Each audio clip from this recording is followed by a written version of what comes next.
body, Sri Jayant Maulik, and our principal, Dr. Pranab Kumar Mishra, to officially release this book for us today. Please, sir.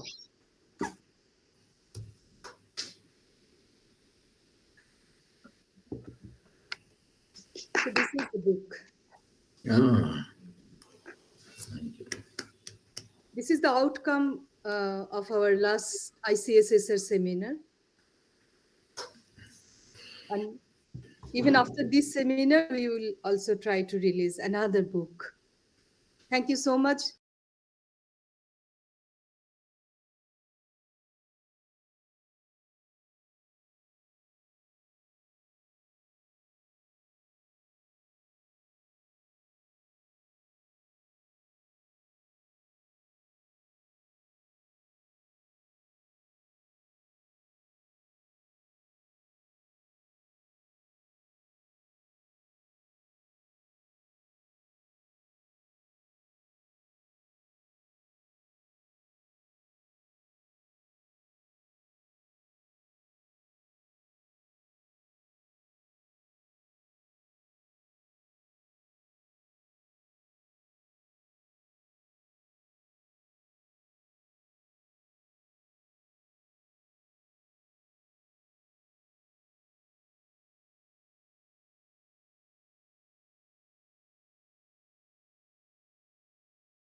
By Italian neorealism. It's true that when he went to London, he watched the Bicycle Thief by Jessica and immensely influenced by the genre. And he was the one, I guess, who, from first film, the Potter Pachali, to his very last films like Agontok and Shaka Po Shaka, remain loyal to this genre of neorealism. When the initiator of this genre of filmmaking, Russell Lane, Jessica, they moved out, they shifted to other forms of filmmaking, but Ray, for an explicit reason, remained very committed to this form of expression. I think this suited well with his temperament and I think Bengali temperament as well, this portraying social realism, putting family at the center, human relationship, showing poverty, nature, all these things that we associated with neorealist things. And I guess that one of the tenets of Ray's film is use of nature. Nature here is not only, of course, there's a brilliant sense like this cat can fail and how the dark train passes out and then the more darker clouds and him that what is this urbanization and this tradition is going to do to our idyllic pristine nature in future. So there's a very beautiful tonal montage. We always show it in our classes. But beyond that, nature seems to be participating in human drama. Just imagine when in Kanchenjunga, for example, the chanting Kanchenjunga shows its beauty only to the characters who are true to themselves, not to that egocentric Philistine patriarch father. So it is very, very interesting that even the nature has a role to play. He decides. And then this Pothir Pachali, as you all know, when after quite a months of absence, warriors later finally arrives that things are getting to be well. With Sharboja smile, and we find the grasshoppers, the water insects, everything dances in a way in the image. So this is very Shakespearean quality of putting nature as a participating agent. If you remember King Lear's last storms in even nature unleashes his elemental power to show that things has to be corrected. And then I guess, but in village, rural Bengal, very interesting that Satyajit Ray was very much a cosmopolitan person. He never lived in a village. But it was the destiny of Indian cinema or subcontinent that the rural India has to be dissected so perfectly by a person who was thoroughly cosmopolitan. I think that this cosmopolitanism brought him to a kind of a scientific mind to see Bengal, rural Bengal as a kind of as a dialectics of it. I mean, at the same time, the beauty of it, at the same time, the poverty and the hidden harsh dog following them. A brilliant depiction of the beauty and the cruelty of our Bengal at the same time. And also, and that has been talked a bit today about his urban films, the city films, the Trilogy. Hardly anyone could portray the Calcutta middle class, post-colonial Calcutta middle class, as succinctly as Satyajit Ray. And he showed this middle class in all his different diversions, perspectives, like the corporate limitations of this middle class. And if you think of the film Shimavat, or the limit of escapism, that even if you go to the jungle, yet your middle class characteristics follow you there. You can't escape. And its extremity of its moral degradation, which Achana Majumdar just discussed, that even your friend's sister's body can be a sellable item. And then, of course, his possibility of moral upliftment. Mohan, when Aruti, knowing that how much terrible it will be for his family if she loses the job, but still risk it for a cause, cause she thinks just, and for idealism. So this middle class has all the possibilities. It can go down in moral degradation. It can have show all the possibility of upliftment. Then, of course, I think that one thing is I must have to talk about that if you work in this subcontinent, one thing we can't escape to deal with, that is religion. At least in two films, Satyajit very scathingly criticized the organized religiosity, Devi, if you can remember, and the Ganoshatru. So he himself said something that God is not something he can believe in. So in his Uvra works, it's not God, it's not any destiny, it's a humanity, human actions that determine the character's final end. And this putting human beings at the center of everything, this very much, this humanism, it's very purely Renaissance humanism. They put human beings at the center of everything. And we have to remember that he was a product of Bengal Renaissance that initiated mostly in the Calcutta and the elite circles of that time. And his family belonged to that circle very much. And of course, this Bengal Renaissance had its limitations, but he's produced such stalwarts like Michael Madhusudhan Ram Mohan Rai, and the best epitome will be always Rabindranath Tagore. But I think that Satyajit was perhaps the last of the Mohicans.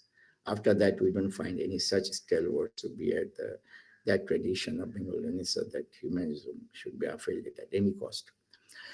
So he was a modern man, modern in all sense, and sometimes his sensibilities, I guess, is very much Western. And cinema of all art forms, it has a dichotomy, it has a dialectics. So in form, it is international, but its theme, content has to be indigenous.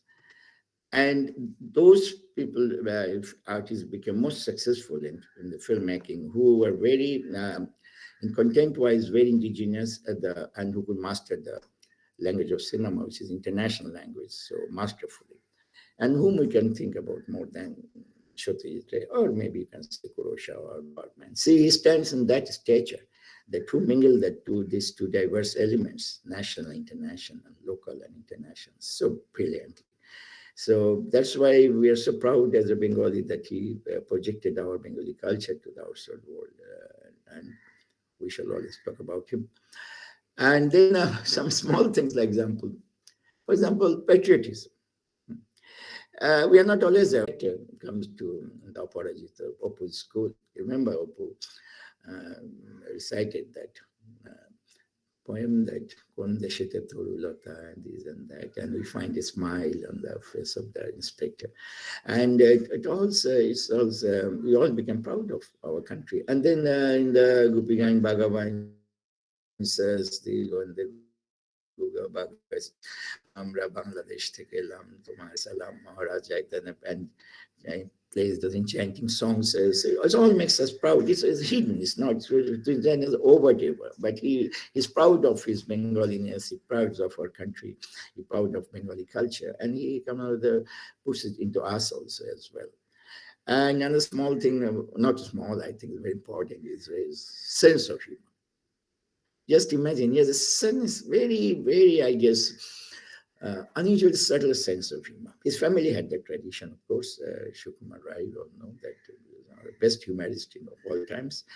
And then he just imagine that the Charus looking at the participants with the opera glass, the scene, if you remember, or the grocery teaching Guru Prashanna Modi's enchanting scene of that the Patshala, Jonathan, this and that. And then even the rain, first monsoon raindrop, if you remember the scene. So all this and this humor makes the films, some of the films are very stark in theme.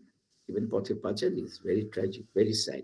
But it's elements of this kind of humor sparse here and there makes these films, I would say, even. So this is a quality Satyajit Ray as an artist I always love to talk about. Now, actually, if you say that humanity is the core, human relationship is the main thing, and this human relationship encompasses father and son relationship, like in mother and son relationship, Oparajito, father and son relationship, you can say in Opo Shangshar, or more importantly, man-woman relationship, which deals with quite a few films. I can right now think about Kapurush, Charulata, Mahanagot, very important things, and family bond. I think this is something really haunted Satyajit Ray. And family bond and the way it's breaking up. If you remember his last film, Shaka Poshaka, one of the last films. And I don't talk, even not only family bond, but it's also the humanity is breaking itself from its own self, from itself. And so this is something craved for, I think, from Pathe Pachali to Shaka Poshaka, the family, the bond of family, especially the Bengali family. And man-woman relationship, well, women, it is said that in literature, the secret of writing good piece of literature is to portray the woman rightly. And it's same with cinema. Just imagine his oeuvre of women characters. He portrayed such sensitive character as Charulata, or some soul-searching women character, female characters like Bimola or Aruti. So brilliant portrait. You can say that, of course, he was benefited much from the character portrayal proficiency of Vibhuti Bhushan, Tagore, or some other writers, Bengali writers. But to chisel them out, to make delineate their best traits and put it on the screen, it's not easy. It was never easy to portray Durga in the Thakurun and Sharbhajaya believably on the screen. And that was Satyajit Ray's real talent, I guess. Another is that, I guess, women in this subcontinent, unfortunately, it's problematic.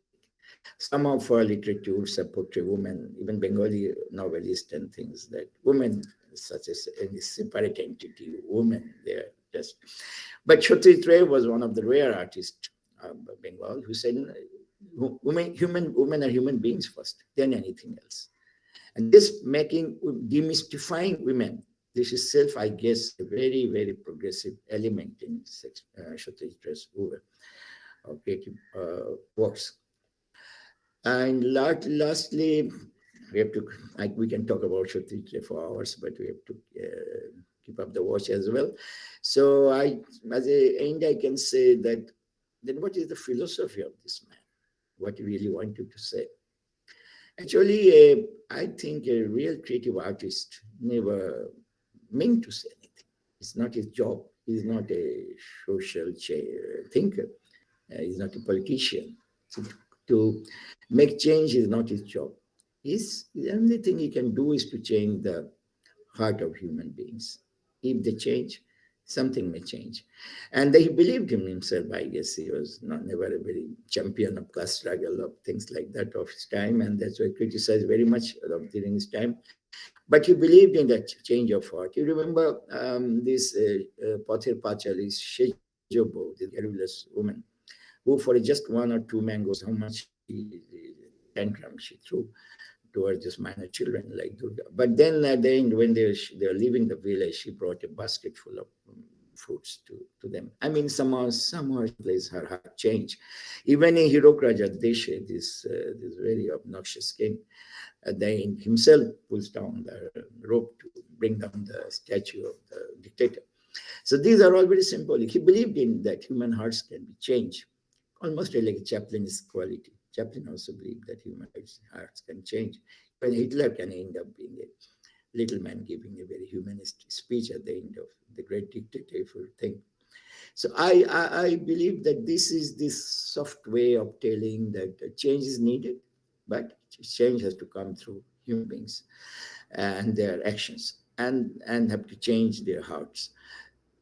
At the end, I will say that as a philosophy of Satyajit Ray, well, I guess it is the philosophy of Upanishads, Chauraibeti. Move on, move on. Life goes on. If you remember all the last three scenes of Opus Trilogy, in Opus Pathir Pachali, then finally in Oscar, the family leaves the village towards somewhere. In Aparajito, after losing her mother, Obu walks alone for a greater world. And in Opurshangshire, the last very scenic beside the Bhairav River in Khulna somewhere, the Opu and with his son Kajol on her shoulder walks towards again somewhere. And this moving out, this Choraibeti, move on, life goes on.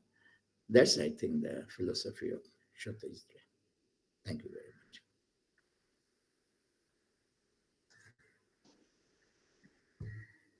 Thank you so much, sir, for the inaugural speech. Now it's time for the deliberation. Ishar, let me just interrupt here for a minute. Okay. Yes, ma'am. Thank you so much, Tanvidda. I mean, it was wonderful to listen to you, and you touched upon so many aspects and facets of Satyajit Ray's creative ability. And you rightly have pointed out that chiseling literary texts and putting them on screen is not easy. It's very difficult, actually, and for which he was criticized a lot uh, as a filmmaker. But we are now looking forward to your detailed discussion on and analysis on Satyajit Ray's films in the context of this discussion. So we are looking forward to that, and thank you so much for being with us today. Thank you very much. Okay, ma'am. Yes, so we are really looking forward for the detailed analysis of Satyajit Ray that you'd be presenting later in this webinar.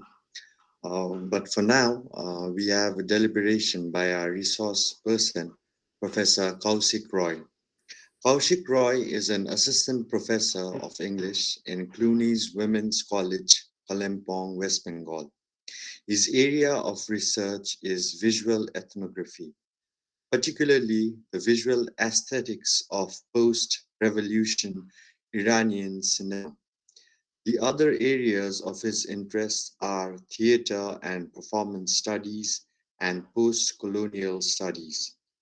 His publications include transition in ideas and actions in modern age, nonsense and sensibility, a critical study of Sukumar Ray's Abol Tabol, and Mahashweta Devi's Draupadi, a critical companion.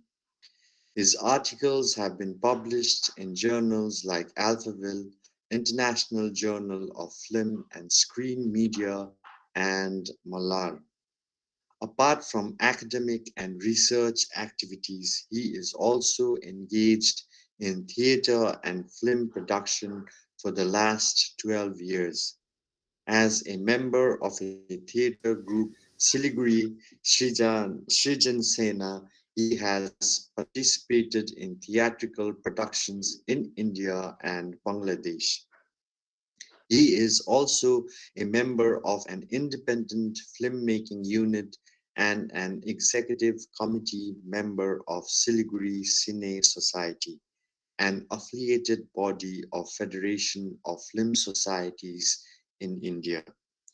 On behalf of the fraternity of Sujashan Mahavidyalaya, I heartily welcome you to the webinar, sir. Over to you now, sir. Am I audible? Very clearly, sir. Yes, yes. Thank you very much. Thank you, Professor Donald, for this generous introduction. And good morning, and my warm greetings of New Year to one and all present here today. First of all, let me express my heartfelt gratitude to the organizers of this webinar for making me a part of this. And I feel extremely privileged and honored to share this platform with today's two very distinguished speakers, the inaugural speaker, Tanvir Mokammel, and the keynote speaker, Dr. Rachana Bojumdar. In fact, I had this pleasant experience of listening to their deliberations in previous occasions as well. Today also, it's a very enriching experience for me. So thank you very much for allowing me to be here today. And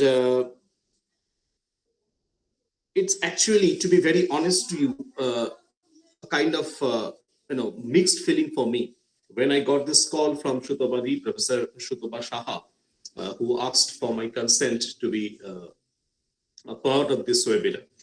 I was in a little bit dilemma, and the reason behind this dilemma was, what new can I speak on Ray? I mean, so many things have been already said, and actually, this question haunts me. The literature on Ray was already voluminous in his life, and since his death, a more has been added to it. And now, when we are celebrating his birth centenary, just look around you. There is so much excitement. People are so excited to pay tribute to him. Books, journals, periodicals, articles, documentaries, webinars, and whatnot. But very unfortunately,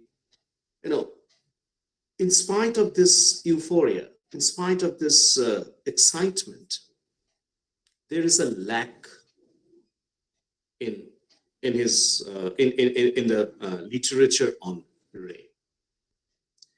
A large part of this body of writing is not critical in the true sense of the term.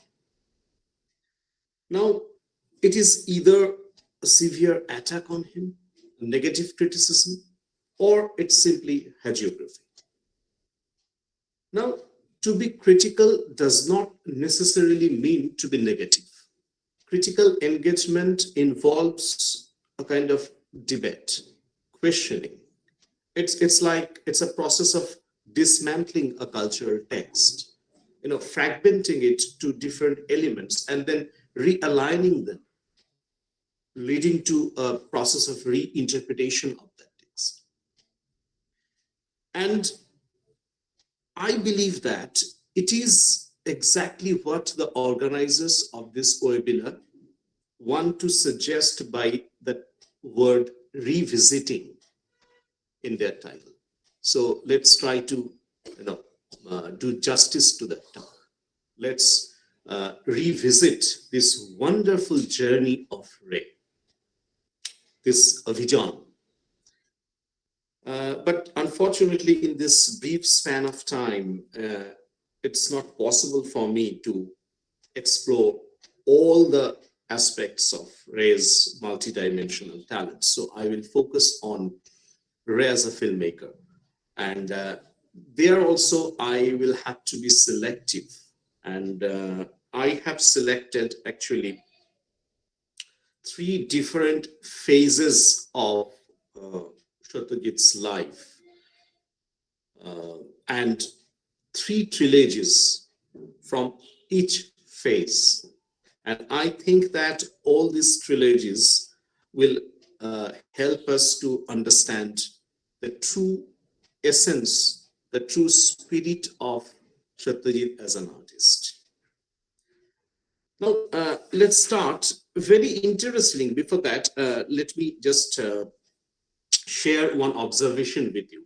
Very interestingly, Satyajit's journey of filmmaking, of course, it ran parallel to the growth of India as a post-colonial nation, if you notice it.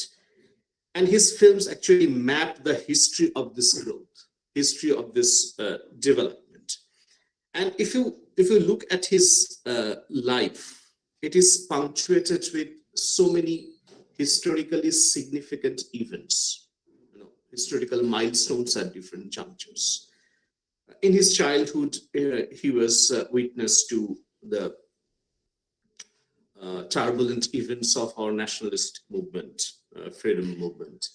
And then when he completed his graduation, he was witness to the independence first, then this communal riots, the trauma of partition, and then this exodus of refugees, this massive displacement of people, the Bengal famine. And when I say this displacement, another very interesting observation is that this idea of displacement, this linear movement, this journey, you can say, both in the form of departure and return, it is a very important metaphor in his films. If you look at his early films, like, to be specific, all the 3 films of Opu Trilogy, there is a sense of journey. All the films end in a departure, departure to a new world. And if you look at the last film of his last trilogy, Agantuk, it ends with a return. I will come to that point again in the later half of my speech. But let's talk about this historical events in his life again. In his middle ages, he saw this Bangladesh war, this Mukti Juddho, and we're celebrating the 50 years of Mukti Juddho this year. And this huge influx of refugees in Kolkata. And then this declaration of the nationwide emergency. And towards the end of his life, India was going through, a kind of transformation, economical, political, and cultural metamorphosis, you can say. Now, a very enigmatic question remains: how these turbulent events actually affect him, his works, and pervade his works. I believe that a truly great artist who is very honest to his self, to his art, can never be unperturbed by the grim reality of his time. It's not possible. And but having said that, it's true that in Satyajit's case, not all his films have a very direct reflection of that grim reality, the way we find in the films of his 2 very famous contemporaries, Mrinal Sen and Ritik Ghatak, who were almost vociferous about their political affiliations, political positions. In fact, Satyajit was severely criticized for his silence on many issues. right? And I think Dr. Mojumdar has already raised this issue in her deliberation. But a very close reading of his films will reveal a very subtle traces of his awareness of this grim reality and his response to it. But unfortunately, what happens, very often, his reticence and his very suggestive and subtle protest is either misunderstood or simply overlooked. Now, we need to remember one thing before criticizing Ray in this regard, that Ray knew it very well that our first lesson of modernity was learned through colonialism. And certainly we do have our own achievements, but they are not entirely free from the influences of colonialism. So an artist who is nurtured in this colonial modernity always have a kind of very ambivalent, very conflicted attitude towards this modernity. And I believe that the process of decolonization, that is why, is a very important project. It's almost necessary. And when I say decolonization, I do not simply mean the decolonization of a political system. It is the decolonization of our self, of our psyche, of our consciousness. And unfortunately, in our country, this process of decolonization of ourself is not very, it's not completely successful at all. And we need to remember this. I mean, when we attempt to re-evaluate Ray, this is important. Now, Satyajit has his own share of conflicts and doubts about this modernity. Now, let's come back to this much discussed allegation against Satyajit about this, being, not being politically very aware, very active, and very alive to react to this turbulent event of his time. I don't agree with these critics who believe in that way. When we look at his films, when we look at his journey, we can see the undercurrent of history and politics in his works. A very close study of it, and I have already mentioned it, that his films actually map this growth of India as a post-colonial nation, especially this Nehruvian dream of a new urban India. And if you look at his entire films, you will find a certain pattern, almost like a narrative structure, having a beginning, a middle, and an end. And when I say that, I have selected 3 important phases of his life and one trilogy from each phase. First, the Opu trilogy, then the Calcutta trilogy. Rachanadi has already said a lot about this trilogy, and of course, the last trilogy. So actually, these trilogies and these 3 important, these 3 phases of his life, they ran parallel.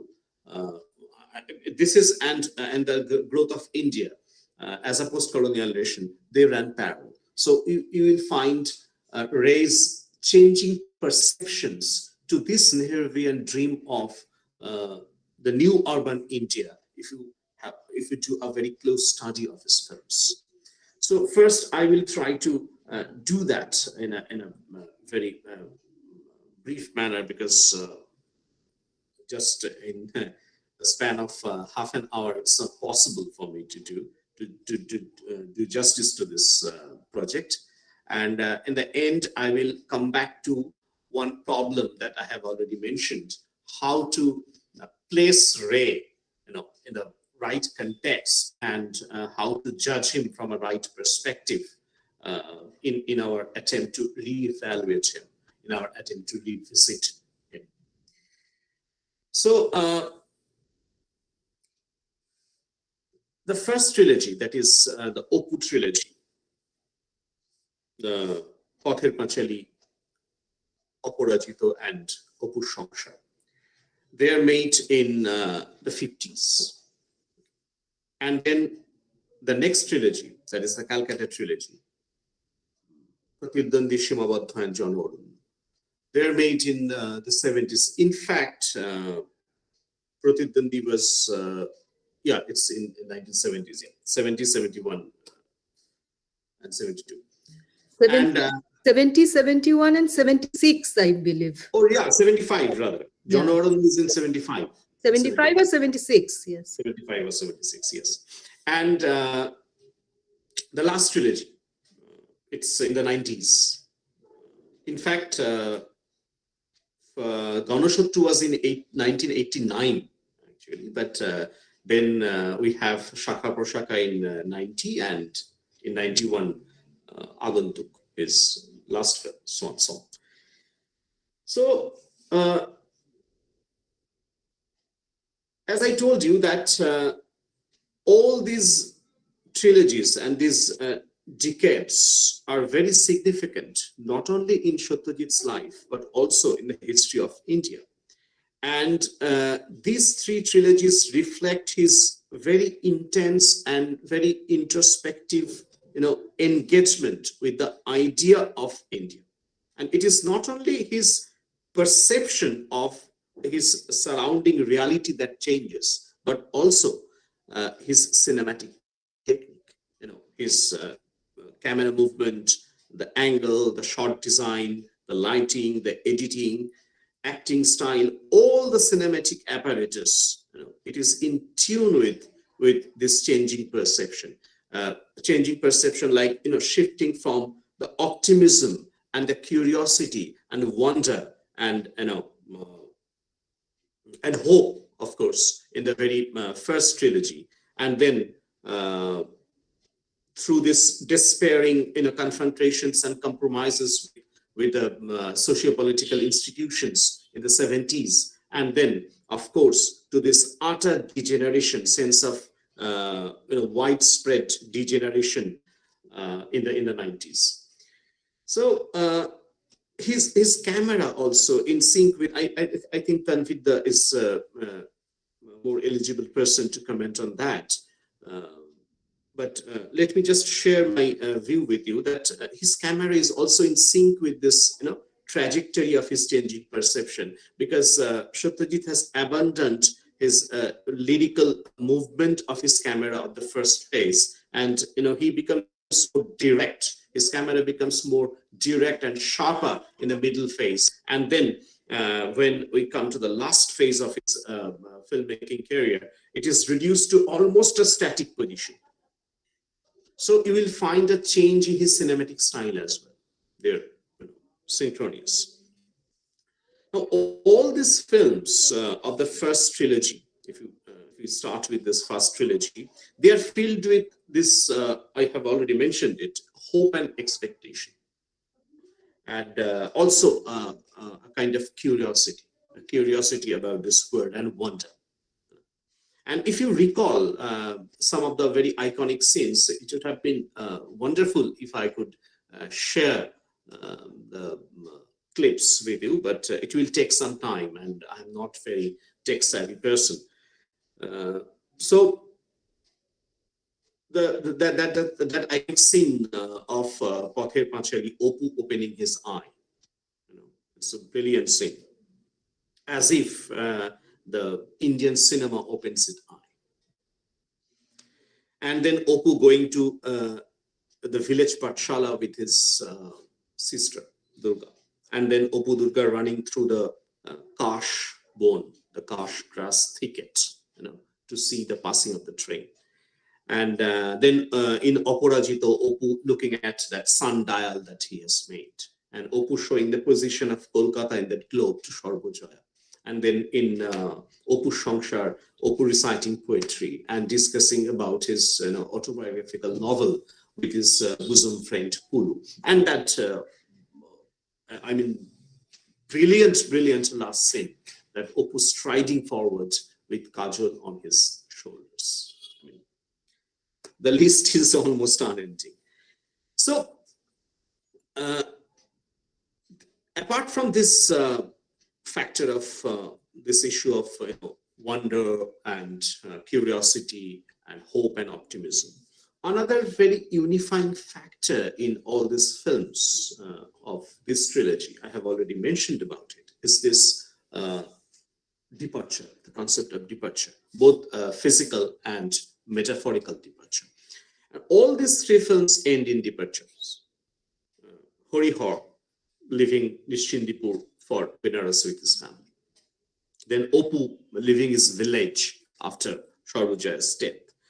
And then finally Oppu venturing to a new journey, in Oppu Shankshar with his son Kajol.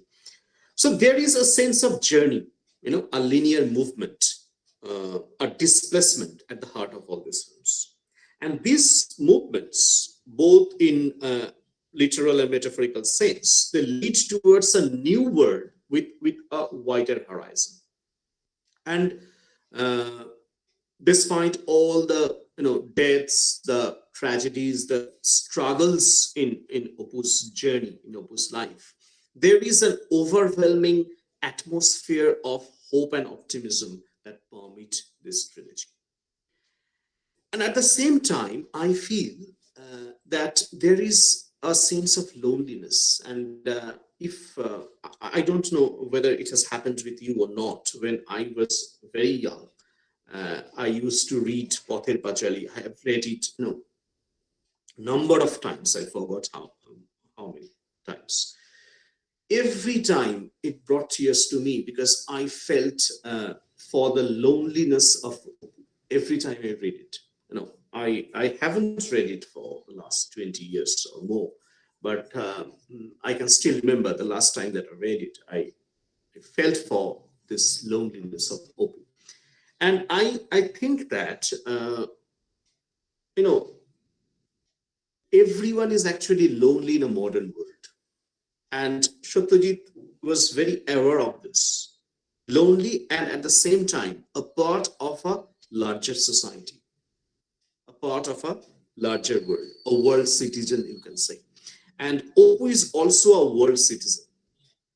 So he is a representative of our modernity. And if you compare Vibhutibhushan's Oppu with Satyajit's Oppu, though I told you that I felt for this loneliness of Oppu in Vibhutibhushan's Pather Pachali, but actually Vibhutibhushan has given some kind of respite, some kind of relief to Oppu. But Satyajit has denied his Oppu any respite, any relief from that loneliness, because it is not possible for him, since he knew that our journey to modernism, has some cruel moments which are needed to be foregrounded. It is not without pains. It is not without agonies. It is not without sacrifices. There is indeed an unresolved dissatisfaction in our journey towards modernity. And that is why I believe that Satyajit's Oppu never returns to his village of his childhood, Nishchindipur. He never returns. He has to sacrifice that. He has to cut off that tie. It is inevitable in our journey to modernity. And being a representative of our modernity, being one of the architects of our modernity, Satyajit knew it very well. Now let's come to the second trilogy. If Oppu trilogy is marked by this, linear movement, this departure or displacement, the characters, the protagonists of the second trilogy, they are all trapped in space and time. They are caught in space and time. Pratidandi, Shimabadha, and Janogri. All these three films, they chronicle the collapse of that Nehruvian dream that I told you about, the dream of new urban India. The trilogy shows, you can say, a betrayal of that dream, the death of the entire cultural ethos. And especially the last film, John Warando, I think it's most pessimistic film made by Satyajit in his career. Pratidvanti, let's talk about the first film of this trilogy, Kolkata trilogy. In fact, it did not receive very favorable comments from the Western reviewers and the Indian reviewers. And the reason is they reckon this film as unray-like, because Satyajit has abandoned his classical style of filmmaking in this film. The Bengali critics, however, they criticize the film for a completely different reason. I'm coming to that. When the film opens, Satyajit's protagonist Siddhartha was in the middle of a crisis, but the crisis is not a very ordinary, conventional crisis. It's more intense and more psychological one should say. He's, I should say, steeped in emotional and ideological conflicts. And he can't come to terms with what is going on around him. The widespread moral decadence and the social injustices infuriate him. But he cannot react to them because he lacks that emotional and philosophical and political conviction. The film ends in a very ambivalent manner, and it has created a lot of controversy in that time. And when I was very young, I used to read the journals, and I really enjoyed those debates regarding this. And I can still remember this debate on this particular film, especially at the ending of it. So as I told you, it ends in an ambivalent manner because it evokes in the mind of that protagonist, Siddhartha, the childhood memory, death, nostalgia, and of course a kind of reality. Because Siddhartha leaves Kolkata for Balurghat, a faraway small town. And while witnessing a funeral, he hears that cry, Ram Nam Sat Hai. And it's very important, but unfortunately the Western reviewers have completely misinterpreted the significance of this cry, Ram Nam Sat Hai. Again, now I believe that is it a kind of epiphany for him. I mean, when he was witnessing that funeral procession, he hears that cry, Ram Nam Sat Hai. He hears a birth call of his childhood days after a long, long time. So is it a moment of epiphany? Is it a moment of a redemption, a realization for him? I was talking about this allegation against Ray. Actually, the Bengali reviewers, they thought that, many of them, not all of them, especially the Marxist intellectuals, they thought that Siddhartha's younger brother Tulu should be made the protagonist of this film. Why? They had a logic, the very simple logic. If you are making a political film, why not a person, with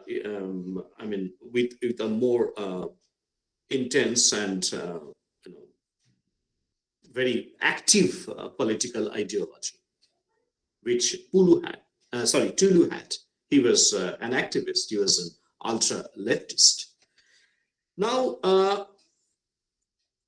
for Satyajit, I think, and I have read in his interviews as well, he told us that a person with a definite political belief is always psychologically, less interesting for him. This is a debatable point, I think, and an entire webinar can be dedicated to this debate.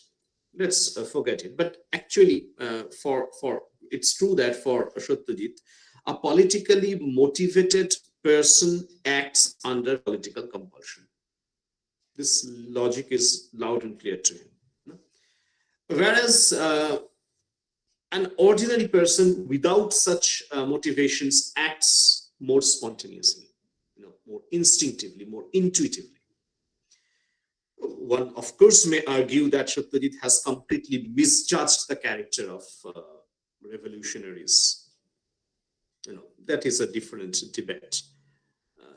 You cannot pigeonhole the revolutionaries. You cannot generalize very simply. It's an oversimplified view. I also believe that. But at least we have to admit that Satyajit did not show any pretension here, because his intention was to show how an ordinary person without any strong political awareness can be transported into the realm of awareness by his circumstances. That was his intention. And moreover, he did not have any direct acquaintance with the character's line too. So he was quite honest to his experience. That's it. Anyway, unlike Siddhartha, if we watch his the next film of this trilogy, Shyamolendu, the protagonist of Shimabodhu, is quite capable to overcome this ethical confusion, this moral qualms. He's a young, ambitious man from a very small town, and he wants to be successful. He wants to go to the top. And in his pursuit of a life of comfort and life of luxury, he everything else, like the values, the ethics, the justice, everything else is secondary to him. And at the end of the film, he also realizes there is also a moment of realization for Shyamolendu as well, that he has sacrificed his own soul to fulfill all his dreams. Dr. Faustus, it reminds us of Dr. Faustus. In John Auden, I already told you that I think that it's the most pessimistic film of Satyajit. The Fall of Somnath, I think it seems predictable to many people, but for me, it is more tragic, more stark. Fall of Somnath. Chidananda Dasgupta, he has very rightly observed that this film epitomizes the failure of all the values celebrated in other Satyajit's early films, especially in Opu Trilogy. And in that sense, I told you that it is Satyajit's most pessimistic film. Because for Somnath, being a revolutionary is out of question. He cannot be a revolutionary. It's not possible for him. And he cannot accept a life of poverty either. So what is left for him? He takes that path, the middle path, the life of a middleman who thrives on commission. So Dalal, as he said in that particular sequence. So we find, the city which was once considered by Opu as a world of freedom, that city with all its tentacles, embraced him. There is no escape for Somnath. And Satyajit has brilliantly used a watch imagery in all these three films of this trilogy. It connects all the films together thematically. In Pratibdandi, in one sequence, you will find that the wrist of Siddhartha, it falls from his hand and it stops working. And in Shimabodha, when Tutul first comes to the house of Shyamolendu, Shyamolendu offers her one of his unused wristwatches. And in the last scene, when Tutul decides to leave, she slowly opens the watch and keeps it on the table. And in John Auden, that watch imagery comes back in the form of the very fashionable wristwatch of Nottowar Mitti, the middleman, with a transparent dial. So this is so brilliant. I mean, in the first film, the watch stops working. That means the time is not with the protagonist. In the second film, this same idea is reinforced, and at the same time, that watch becomes a symbol of corruption. And that's why Tutul opens it. I mean, it just returns it to Shyamulendu. And in the last film, it is transparent. The time has nothing to hide. It's open. So being unethical, unscrupulous morally, it's open. So this is a brilliant use of this watch imagery. And let's come to the last trilogy. In the end of his documentary, if you can remember, his documentary on Tagore, Satyajit quoted from the Crisis of Civilization, because he realized that this crisis of civilization is not only a mere text, it's a political statement of a visionary artist. It's a prophetic text. And I believe that Satyajit's last trilogy, like Tagore has his Crisis of Civilization, Satyajit had his Trilogy of Crisis. For me, it's a trilogy of crisis. Ganashatru, Shakha Prashakha, and Agantuk.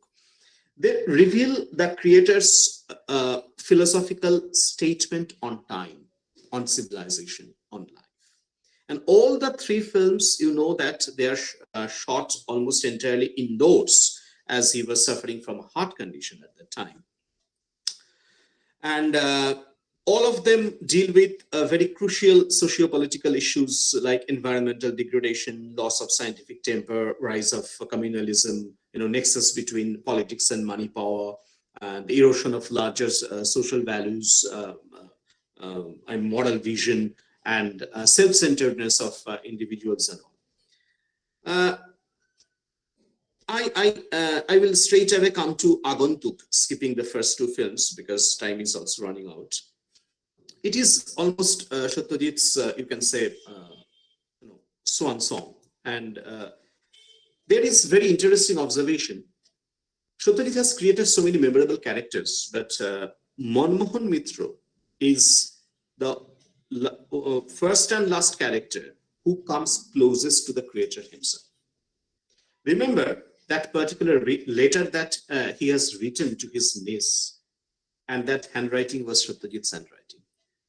The signature, Manmohan Mitra, in his passport, it was Satyajit's handwriting. 3 times Manmohan Mitra has sung in the film, that Ashtuttara Shatanam, and then what was the other 2 songs? Andhajone Beho Alo Mritajone Pran, and I forgot the another one. And all the times it was dubbed by Satyajit himself. This similarity, list of similarities can continue, but it's actually, it doesn't take us anywhere because the film is not autobiographical. Rather, I would say it's a film of self-discovery, self-assessment, you can say. And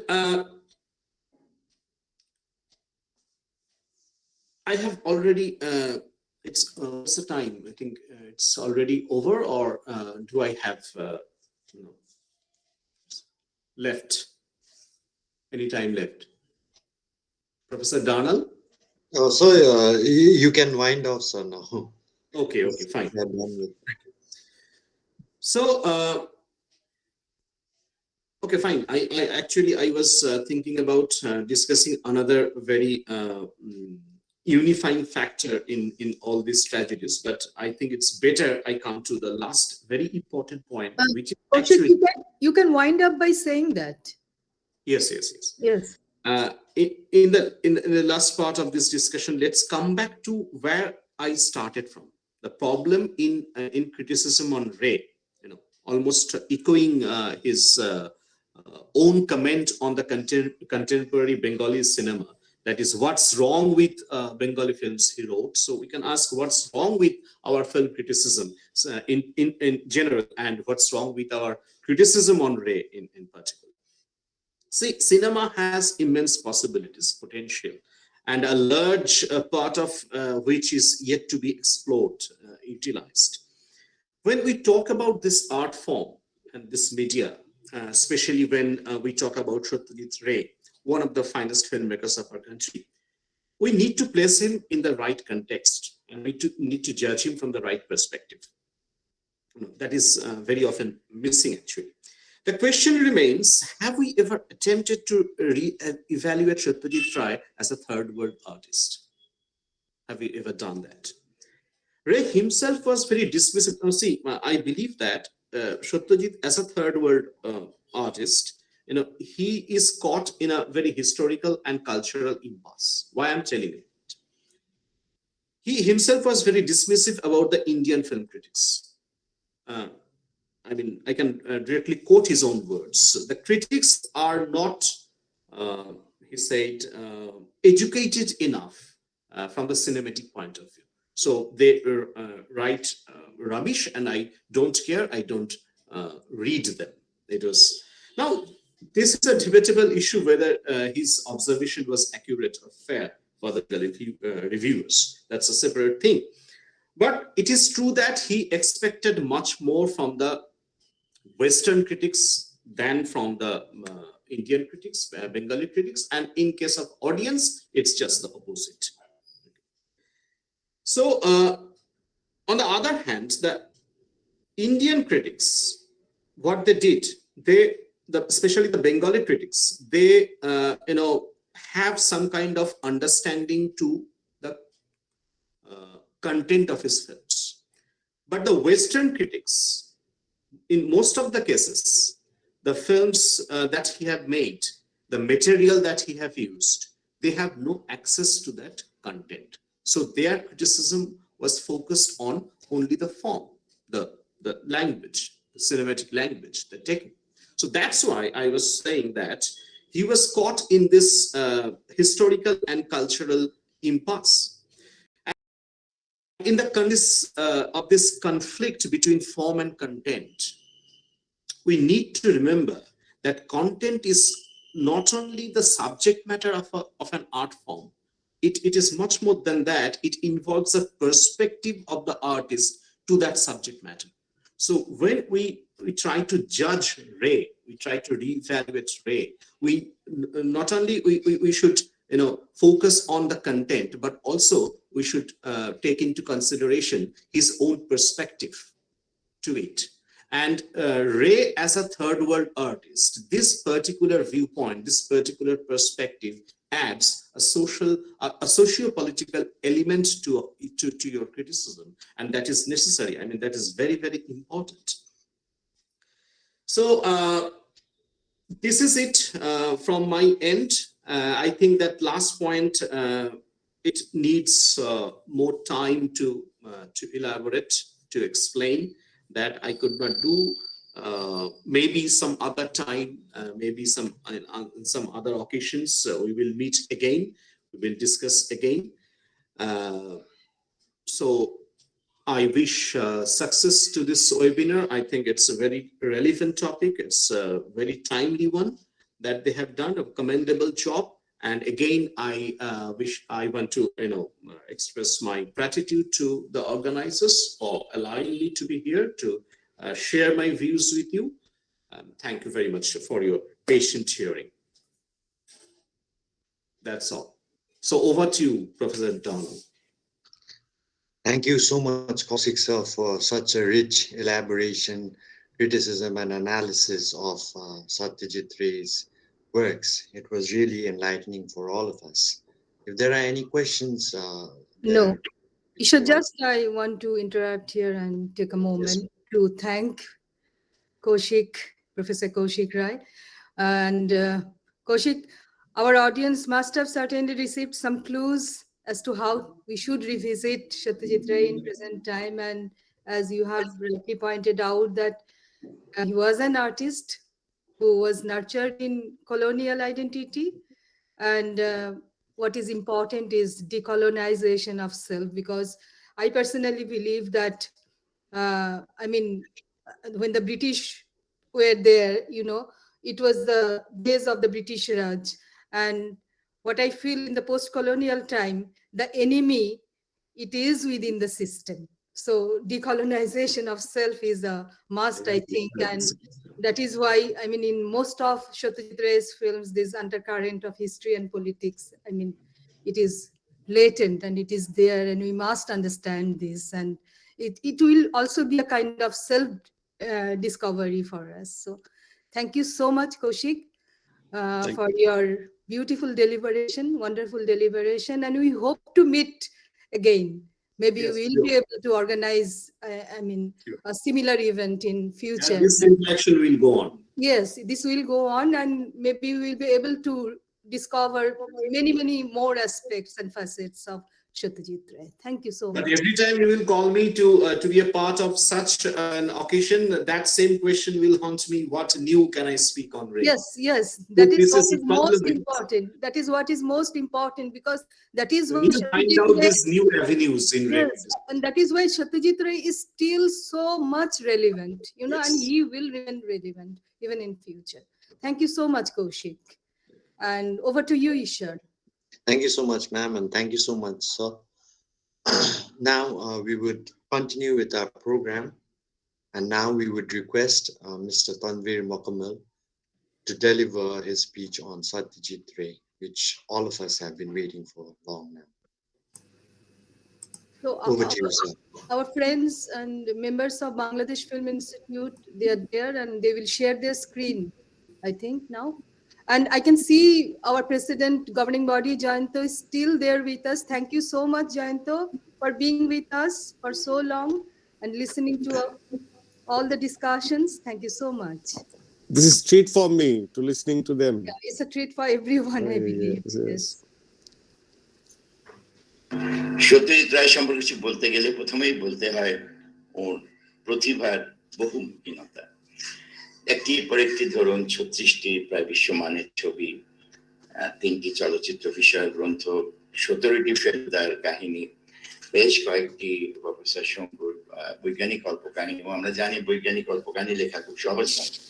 তারপর অতগুলি শিশুতোষ কাহিনী লেখা, সন্দেশ পত্রিকার সম্পাদনা, Roman টাইপের স্রষ্টা, এবং অসংখ্য অসংখ্য বাংলার ভালো বইয়ের প্রচ্ছদ শিল্পী এবং সেক্ষেত্রে একটা অবদান রাখা, এবং একজন চমৎকার গ্রাফিক শিল্পী এবং ক্যালিগ্রাফিস্ট। এতগুলি প্রতিভা একটা মানুষের মধ্যে আমাদেরকে বিস্মিত না করে পারে না। সত্যজিৎ রায় যদি নাটক এবং শিল্পী হিসেবে, অঙ্কন শিল্পী হিসেবে তিনি হয়তো একটা খ্যাতির একটা চূড়ায় থাকতেন। যেমন বার্গম্যান যদি থাকতেন হয়তো নাট্য পরিচালক হিসেবে, নামা নাহলেও জ্যাকক লেখক হিসেবে। এই বহুমুখীনতাই হচ্ছে সত্যজিৎ রায়ের প্রতিভার একটা বিশেষ দিক। আরেকটা হচ্ছে যে ধারাবাহিকতা। একটি ভালো ছবি কেউ বানিয়ে ফেলতেও পারেন, নানা সবকিছু অনুকূল থাকে পরিবেশ, কিন্তু একটির পর একটি ছবি বানিয়ে যাওয়া, 36টি ছবি, খুব সহজ কথা নয়। পৃথিবীর খুব কম বড় ফিল্ম মেকারই এতটা সৃজনশীল থাকতে পেরেছেন এবং জীবনের প্রায় শেষ পর্ব পর্যন্ত। এই ধারাবাহিকতা আমি মনে করি সত্যজিৎ প্রতিভার একটা বড় দিক। আর বিশেষ করে যদি আমরা মনে রাখি 1955 সালে যখন পথের পাঁচালী তৈরি হয় প্রথম ছবি, তার আগে বাংলা সিনেমার অবস্থা কি ছিল? কালীগঞ্জের স্টুডিও কেন্দ্রিক বায়োস্কোপই বলবো আমি, এক ধরনের টকিজ বা ক্যামেরা থিয়েটার, চকিত সংলাপ, বানিয়ে তোলা কাহিনী, ফেনিয়ে তোলা সংলাপ সব। সেইখানে একটা সরল বালকের সরল কাহিনী, বলতে পারেন বাংলা সিনেমাকে এক ধাপে ওই পুরোনো যুগ থেকে আধুনিক সিনেমার জগতে নিয়ে আসতে পারলেন। যার হাত ধরে সেটা করলো সেটা হচ্ছে সত্যজিৎ রায়। সত্যজিতের ছবির আরেকটা বৈশিষ্ট্য হচ্ছে যে ওর বিষয়বস্তুর বৈচিত্র্যময়। দেখুন কত রকম চলচ্চিত্র উনি করেছেন। বিশ্বের অনেক চলচ্চিত্রকার একটা ধারায় ছবি করেন, যে ওটা তার সিগনেচার মাপ, যে বুঝতে পারি যে এই ধারার ছবি করেন উনি, অনেক রকম ছবি করেন। কিন্তু সত্যজিতের সম্পর্কে সেটি বলা যাবে না। দেখেন উনি এক ধরনের একদিকে তিনি অসাধারণ সামাজিক বাস্তবতার ছবি করেছেন, পথের পাঁচালী, অপরাজিত, মহানগর, চমৎকার সামাজিক বাস্তবতার ছবি। আবার তিনি ফ্যান্টাসি ছবি করেছেন, বুকলাইন, বাগাবাইন বা হিরোকা জাতীয় ছবি। আবার পিরিয়ড ফিল্ম করেছেন, হিস্টোরিক্যাল ফিল্ম, সত্যজিৎ খেলোয়াড়ি। আবার এই চেম্বার মিউজিকের মতো কয়েকটি মিউজিক পিস নিয়ে, কয়েকটি চরিত্র নিয়ে, মূলত ইনডোর অনেক শুটিং বেশি, এরকম ছবিও করেছেন, চারুলতা। আবার নিতান্ত শিশুতোষ ছবিও করেছেন, জয় বাবা ফেলুনাথ, সোনার ক্ষেত্রে। এই যে বিষয়বস্তুর বৈচিত্র্যময়তা, এটা আমি মনে করবো সত্যজিৎ রায় একটা বিশেষ বৈশিষ্ট্য। চলচ্চিত্র ইতিহাসের এমনকি কথা বলা হয় যে সত্যজিৎ রায় ইটালিয়ান রিয়েলিজম দ্বারা প্রভাবিত ছিলেন। কথাটি হয়তো মিথ্যা নয়, কারণ আমরা জানি যে উনি যখন লন্ডনে গিয়েছিলেন তখন একাধিকবার তিনি বাইসাইকেল থিপ বা নিয়ারিস্টের অন্যান্য ছবি দেখেছিলেন। আসলে হয়েছিল কি, উনি যে পথের পাঁচালী করবেন এটা ঠিকই করেছিলেন, মনস্থির করেছিলেন, কিন্তু অফিসের কাজে লন্ডনে যান, তিনি রিসিকার বাইসাইকেল থিপ ছবিটি দেখেন, একাধিকবার দেখেন এবং আরো কয়েকটি এই ধারার ছবি দেখেন, হয়তো এতটাই মুগ্ধ হয়েছিলেন উনি ঠিক করেন যে উনি যখন পথের পাঁচালী করবেন তখন এই নিউরিলিস্ট আঙ্গিকে করবেন। ফলে ওর উপরে নিউরিলিজম আঙ্গিকের প্রভাবটা ছিল, এটা হয়তো অতি কথন না। এবং বলা চলে হয়তো সত্যজিৎ রায় তার জীবনের প্রথম ছবি পথের পাঁচালী থেকে জীবনের শেষের দিকের ছবি আগন্তুক, শাখা পোশাকা, এগুলো প্রায় নিউরিলিস্ট আঙ্গিকে করেছেন, সেই বাস্তবতার আঙ্গিকে। ততদিনে হয়তো ডিসিকা বা রোস্তালিনী যারা এই ধারার মূল প্রবক্তা, তারা অন্য অন্য ধারায় ছবি করেছেন, সত্যজিৎ রায় খুব একনিষ্ঠ ভাবে এই আঙ্গিকটাকে নিজের মধ্যে ধারণ করেছিলেন। এটা হয়তো মানসিক বরণের সঙ্গে ভালো গেছে। এবং নিউরিলিজমের যেসব বৈশিষ্ট্যগুলি, যে বাস্তবতা, দারিদ্র দেখাতে দ্বিধা না করা, মানব পরিবার, মানুষের সংগ্রাম, মানুষের প্রতি আশাবাদ, শেষ পর্যন্ত মানবের কিছু মুহূর্ত, এগুলো খুব চমৎকার ভাবে ছবিতে এসেছে এবং বারবারই এসেছে। এবং এই যে প্রামাণ্যতার আবহ দেওয়া, যেমন ধরুন যে কাহিনী ছবিতে একটা প্রামাণ্যতার আবহ রাখা। অপরাজিত ছবির কথা মনে করেন, ওই যে অপু কলেজে পড়তে যাচ্ছে কলকাতায়, অজগরের মতো আঁকা বাঁকা পথে ওইভাবে কেটে ট্রেনটা স্টেশনে ঢুকলো, স্টেশন অনেকে জানেও না হয়তো ওখানে শুটিং হচ্ছে।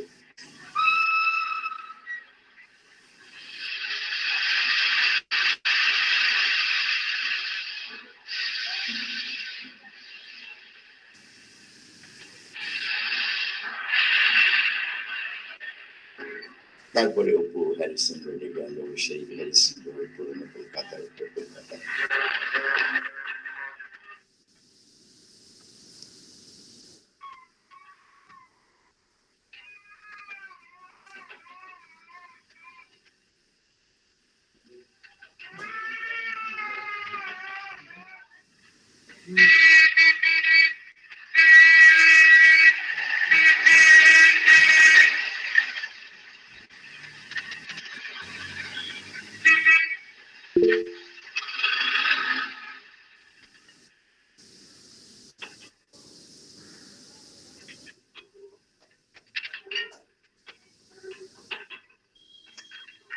এবং ওই যে প্রেসে গেল, সেই প্রেসের মানুষগুলো, তাদের যে প্রেসের সঙ্গে থাকা স্বাভাবিক ডিটেলস, যে নিউরিলিস্ট আঙ্গিকের যেটা বৈশিষ্ট্য, ডিটেলস যেরকম হওয়া উচিত করেছেন। এবং আমি বলবো যে ওর প্রথম দিকের ছবিগুলি এবং শেষের দিকের ছবিগুলি অবশ্যই ব্যাপকভাবে নিউরিলিস্ট আঙ্গিক দ্বারা প্রভাবিত ছিল। একটা চিঠি আছে। কি চিঠি?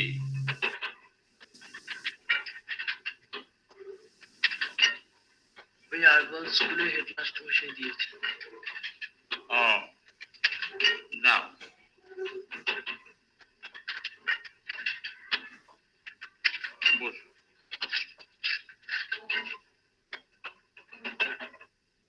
ভারতীয় সিনেমায় আগে একটা বলা হতো যে সিনেমায় অত দারিদ্র দেখানো ঠিক না, মানুষদের এমনি দুঃখ কষ্ট থাকে, একটু সন্ধ্যার পরে সিনেমা দেখতে যায়, সেখানেও যদি আবার ওই দারিদ্র দেখে। তো সত্যজিৎ হচ্ছে সে ধরনের শিল্পী যারা বাস্তবতার প্রতি দায়বদ্ধ। জীবনে দারিদ্র থাকলে বাস্তবে সে দারিদ্র দেখাতে হবে, উনি দারিদ্র দেখাতে কোনো কার্পণ্য করেননি। খেয়াল করুন পথের পাঁচালী ছবিতে এত দুঃখ কষ্ট, কিন্তু পথের পাঁচালী এখানে সত্যি কোনো ভিলেন নাই, ভিলেন হচ্ছে দারিদ্র। ওই সব দৃশ্যগুলোর কথা কল্পনা করুন, যে সেই মিষ্টিওয়ালা যাচ্ছে শ্রীনিবাস, এবং একটা দুই শিশু, তাদের মিষ্টি কেনার পয়সা নেই, তারা তার পিছনে ছুটছে, পিছনে একটা নেরিকুচ্চাও ছুটছে এবং জলে তাদের প্রতিবিম্বিত ছায়া, মানে চিরক্ষুধার চির সুন্দর গ্রাম বাংলা কিন্তু চির দরিদ্র, ভারী চমৎকার একটা ইমেজ। তো এইভাবে উনি দারিদ্রকে দেখিয়েছেন এবং দারিদ্র দেখাতে ওর ছবিতে উনি কোনো কার্পণ্য করেন। সত্যজিতের ছবির আরেকটি যে বিশেষ বৈশিষ্ট্য আমার মনে হয় তা হচ্ছে ওর ছবিতে প্রকৃতির অবস্থান। চরিত্রগুলো প্রকৃতির প্রেক্ষাপটে উপস্থিত।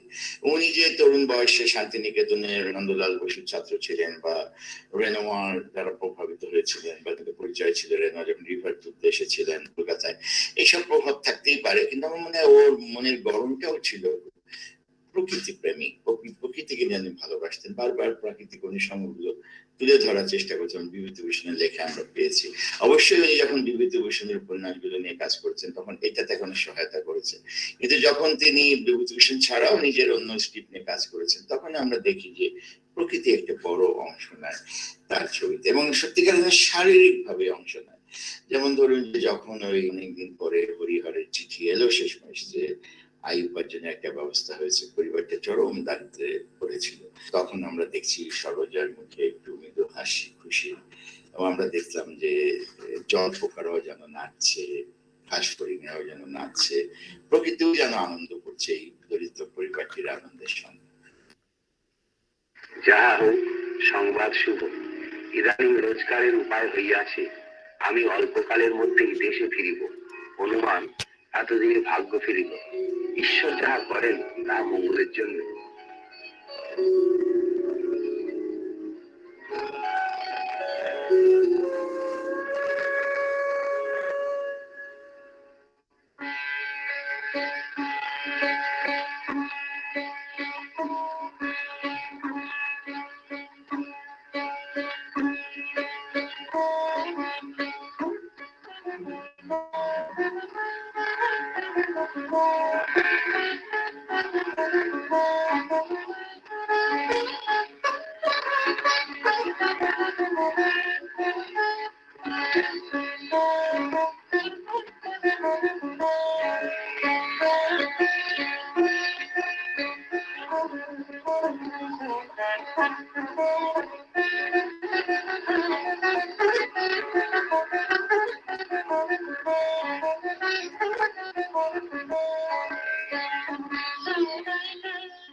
এটা বেশ অদ্ভুতই যে সত্যজিৎ রায় পুরনো নাগরিক মানুষ ছিলেন, কলকাতা শহরে বড় হয়েছেন, উনি গ্রামে বাস করেননি, কিন্তু এটা যেন নিয়তি যে ওর হাত ধরেই বাংলার গ্রাম সবচেয়ে সুন্দর ভাবে, সবচেয়ে বিশদ ভাবে যেন চিত্রায়িত হলো। এর সহজ কারণ হচ্ছে যে উনি গ্রামে বাস করেননি বটে, কিন্তু ওনার কোনো গ্রামীণ দৃষ্টিভঙ্গি ছিল না। এটি উনি আধুনিক, মননশীল, সহনশীল মানুষ, একটা সমাজতাত্ত্বিক দৃষ্টিভঙ্গি দিয়ে যেন বাংলার গ্রামকে বিশ্লেষিত করছেন। বাংলার গ্রাম, তার মানুষ, তার প্রকৃতি, তার দারিদ্র, এবং দেখেন যে এই বাংলার প্রকৃতি বা গ্রাম কত চমৎকার ভাবে আমরা একটা দৃশ্যে দেখি, বহুল আলোচিত দৃশ্য, আপনারা হয়তো বারবার দেখেছেন, অপু দুর্গার কাশফুল দেখার দৃশ্যটি আপনারা দেখেন, সাদা কাশফুল, তার মধ্যে দুটি প্রাণবন্ত শিশু ঘুরে বেড়াচ্ছে। ভারী চমৎকার আমাদের এই গ্রাম বাংলার সৌন্দর্যকে তুলে ধরেছে।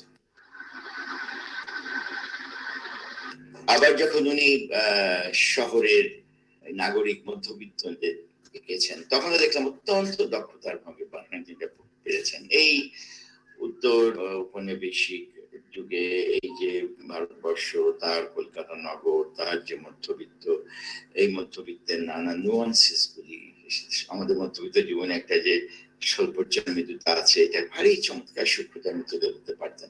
এবং এই মধ্যবিত্তকে তিনি নানাভাবে দেখিয়েছেন। ধরেন এই মধ্যবিত্তের সীমাবদ্ধতা দেখিয়েছেন, তার উচ্চাকাঙ্ক্ষা, তার কর্পোরেট উচ্চাকাঙ্ক্ষা, সীমাবদ্ধ ছবির কথা চিন্তা করুন, অথবা এই মধ্যবিত্তের পলায়নের প্রান্ত সীমা, অরণ্যের দিন রাত্রি, এই জঙ্গলে পালালেও মুক্তি নেই, মধ্যবিত্ত বৈশিষ্ট্য আমার সঙ্গেই যাবে।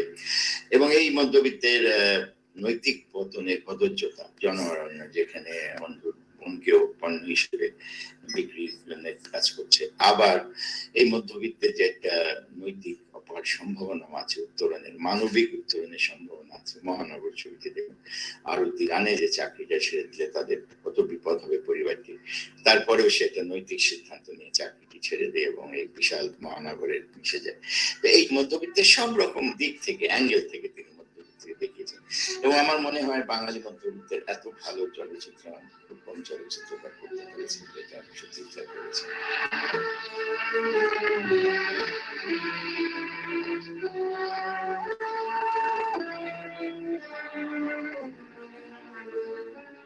আমার বিবেচনায় যে সত্যজিতের চলচ্চিত্রের একটা বড় বৈশিষ্ট্য হচ্ছে আন্তঃমানবিক সম্পর্ক, মানুষে মানুষের সম্পর্ক, নারী পুরুষের সম্পর্ক, পিতা পুত্রের সম্পর্ক, স্বামী স্ত্রীর সম্পর্ক, মা সন্তানের সম্পর্ক, অসাধারণ নানা অবস্থান থেকে তিনি আন্তঃমানবিক সম্পর্ক দেখিয়েছেন। আরেকটি বৈশিষ্ট্য হচ্ছে বড় হচ্ছে যে নারীর চরিত্র চিত্র। শিল্প সংস্কৃতি জগৎকে কথা আছে যে সফল সাহিত্য তখনই হয় যখন নারী চরিত্রগুলি সফলভাবে চিত্রায়িত হতে পারে। ঔপন্যাসিক বা সাহিত্যিক সেটা পারে, চলচ্চিত্র একই বিষয়। কিন্তু আমরা দেখবো সত্যিটা অসাধারণ কিছু নারী চরিত্র সৃষ্টি করেছেন সর্বজয়া, ইন্দির ঠাকুর, বিমলা, মনোঙ্গ, চারুলতা, আপনি বলুন একটির পর একটি প্রত্যেকটি নারী চরিত্র তাদের স্বকীয়তায় বৈশিষ্ট্য, এবং সবচেয়ে বড় কথা তারা আগে মানুষ তারপর নারী, আগে নারী তারপর মানুষ নয়, তাদের মানুষ হিসেবে দেখি তারপর তারা নারী। এবং এইটা খুব বড় একটা বৈশিষ্ট্য, আধুনিক একটা দৃষ্টিভঙ্গি নারী সম্পর্কে দুর্ভাগ্য দেশে যেখানে সবসময় আগে নারী পরে মানুষ এইভাবে ভাবা হয়। যাই হোক, তো সত্যজিৎ এই যে নারী চরিত্রগুলি তিনি এঁকেছেন, বলতে পারেন যে সর্বজয়া, দুর্গা, ইন্দির ঠাকুর এসবের ক্ষেত্রে হয়তো তিনি বিভূতিভূষণের সাহিত্যিক প্রতিভার সুবিধাটা পেয়েছিলেন, কারণ এই চরিত্রগুলো তো বিভূতিভূষণ সৃষ্টি করেছিলেন। কিন্তু এগুলো পর্দায় তুলে আনা, বিশ্বাসযোগ্যভাবে তুলে আনা, এটা কৃতিত্ব তো সত্যজিৎ রায়। সঠিক অভিনেতা অভিনেত্রী ঠিক করা এবং তাকে দিয়ে সেভাবে অভিনয় করিয়ে নেওয়া। আর অসাধারণ কিছু কি বলবো, মানে সংবেদনশীল এবং আত্ম অনুসন্ধানী নারীও চরিত্র তিনি সৃষ্টি করেছেন। চারুলতা সে অত্যন্ত সংবেদনশীল এক নারী, সৃজনশীল এক নারী, যে সাহিত্য রচনা করতে পারত, সমাজ কারণে তা হচ্ছে না। আবার বিমলা সাহসী নারী, অনেক সম্ভাবনার নারী, অনেক আত্ম অনুসন্ধানী নারী, কিন্তু জীবন বা নিয়তি হয়তো তখন তার বিপক্ষে ছিল। এই যে এই ধরনের নারী চরিত্র সৃষ্টি করতে পারা, এটা আমি মনে বড় বৈশিষ্ট্য। তো কি নারী চরিত্র হোক কি পুরুষ চরিত্র হোক, সত্যজিৎ রায়ের মানে মূল অন্বেষিত যেন থাকেন মানবতা, humanity in different conditions। এবং উনি নিজেই বলেছেন যে আমি মানুষের প্রতি দায়বদ্ধ, এবং আমি মনে করি এটাই যথেষ্ট দায়বদ্ধ, কোনো মতাদর্শন বা বিশেষ কোনো দর্শন নাই, মানুষের প্রতি দায়বদ্ধতা। এই মানুষের প্রতি দায়বদ্ধতা, এই বোধটা আমার মনে হয় অনেকখানি বেঙ্গল রেনেসাঁর সৃষ্টি। আপনি জানেন ইউরোপে যখন রেনেসাঁ হয়েছে, মূল বিষয় ছিল ঈশ্বর নয়, মানুষই সবকিছু কেন্দ্রে। বাংলায় যখন 19 শতকে বেঙ্গল রেনেসাঁ হয় রামমোহন, বিদ্যাসাগর এদের হাতে, যার শ্রেষ্ঠ ফসল হয়তো রবীন্দ্রনাথ ঠাকুর, এবং হয়তো শেষ যিনি আমি বলবো রেনেসাঁ ম্যান বাংলায়, এই মানুষকে সবকিছু কেন্দ্রে দেখতে চেয়েছিলেন, তিনি হচ্ছেন লাস্ট অফ দ্য মহিকানস বলতে পারেন, সত্যজিৎ রায়। তো ওনার কাছে মানুষই মূল অন্বিষ্ট ছিল, এটা আমাকে মনে হয় তিনি তাকে অত্যন্ত প্রগতিশীল একটা অবস্থান নিয়েছে। যা যা মানুষ বা মানবতাকে লাঞ্ছিত করে গর্বিত করে, আমার মনে হয় এর বিরুদ্ধে সত্যজিৎ রায় শিল্পী হিসেবে সোচ্চার ছিল। এবং যা মানুষকে গর্বিত করে, সীমাবদ্ধ করে, তার একটা বিষয় হচ্ছে ধর্ম। প্রাতিষ্ঠানিক ধর্মের প্রতি ওর কোনো দুর্বলতা ছিল না, সে তো আমরা দেবী ছবিতে দেখেছি যে কিভাবে তিনি ওই সময় 60-এর দশকে এইসব সামাজিক ট্যাবুকে তিনি আক্রমণ করেছেন। বা কিছুদিন পরের ছবি গণশত্রু, সেখানেও আমরা দেখেছি যে ধর্মের এই যে ধর্মের নামে যে শোষণ, ধর্মের নামে যে ভণ্ডামি, ধর্মের নামে যে দুর্বল মানুষের প্রতি নানা অত্যাচার আমাদের উপমহাদেশে সারাক্ষণ চলছে, এর বিরুদ্ধে সত্যজিৎ রায় সোচ্চার ছিল। ধর্ম সম্পর্কে অত্যন্ত আধুনিক পরিশীলিত দৃষ্টিভঙ্গি ছিল সত্যজিৎ রায়ের। আমরা অপরিচিত ছবিতে দেখছি যখন মা মারা গেল, কলেজে পড়া, তখন সে ওই সংস্কার যে এটা করতে হবে, এটা করতে হবে, সৎ কাজে এটা করতে হবে, ও সংক্ষেপে সহজভাবে বলছে সবকিছু কালীঘাটে সেরে নেবো। মানে এই সবকিছু কালীঘাটে সেরে নেবো, এই বাক্যটার মধ্যেই যেন এগুলো যে খুব বাড়তি, এগুলো যে খুব প্রয়োজনীয় নয়, এই ধর্মীয় আচার আচরণ ও আধুনিক অপু যে বলছে, যেন সত্যজিৎ রায়ের কথাই আমরা পাচ্ছি যে আধুনিক পরিচিত মন থেকে ধর্মকে দেখা করতে হবে, এগুলো বড় কর্তব্য, কিন্তু এগুলো নিয়ে বাড়াবাড়ির কিছু নেই।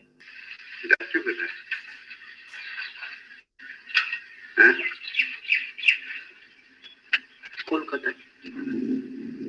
কলকাতায় কেন? পরীক্ষা আছে।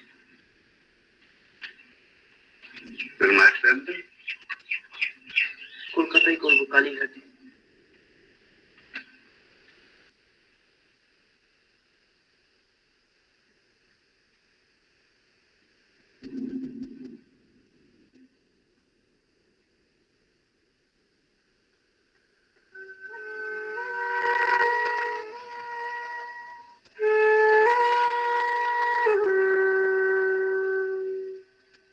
এটা অনেকে বলতে পারেন যে হয়তো সত্যজিৎ রায় বিষয়বস্তুর ক্ষেত্রে একটি যেন অতীতচারিতা করেছেন, মানে সেই পুরোনো আমল, যে আমল চলে গেছে, অতীত হয়ে গেছে, পিরিয়ড হয়ে গেছে, সেরকম রাবীন্দ্রিক যুগ বা কোনো তার দিকে পেছনে গেছে।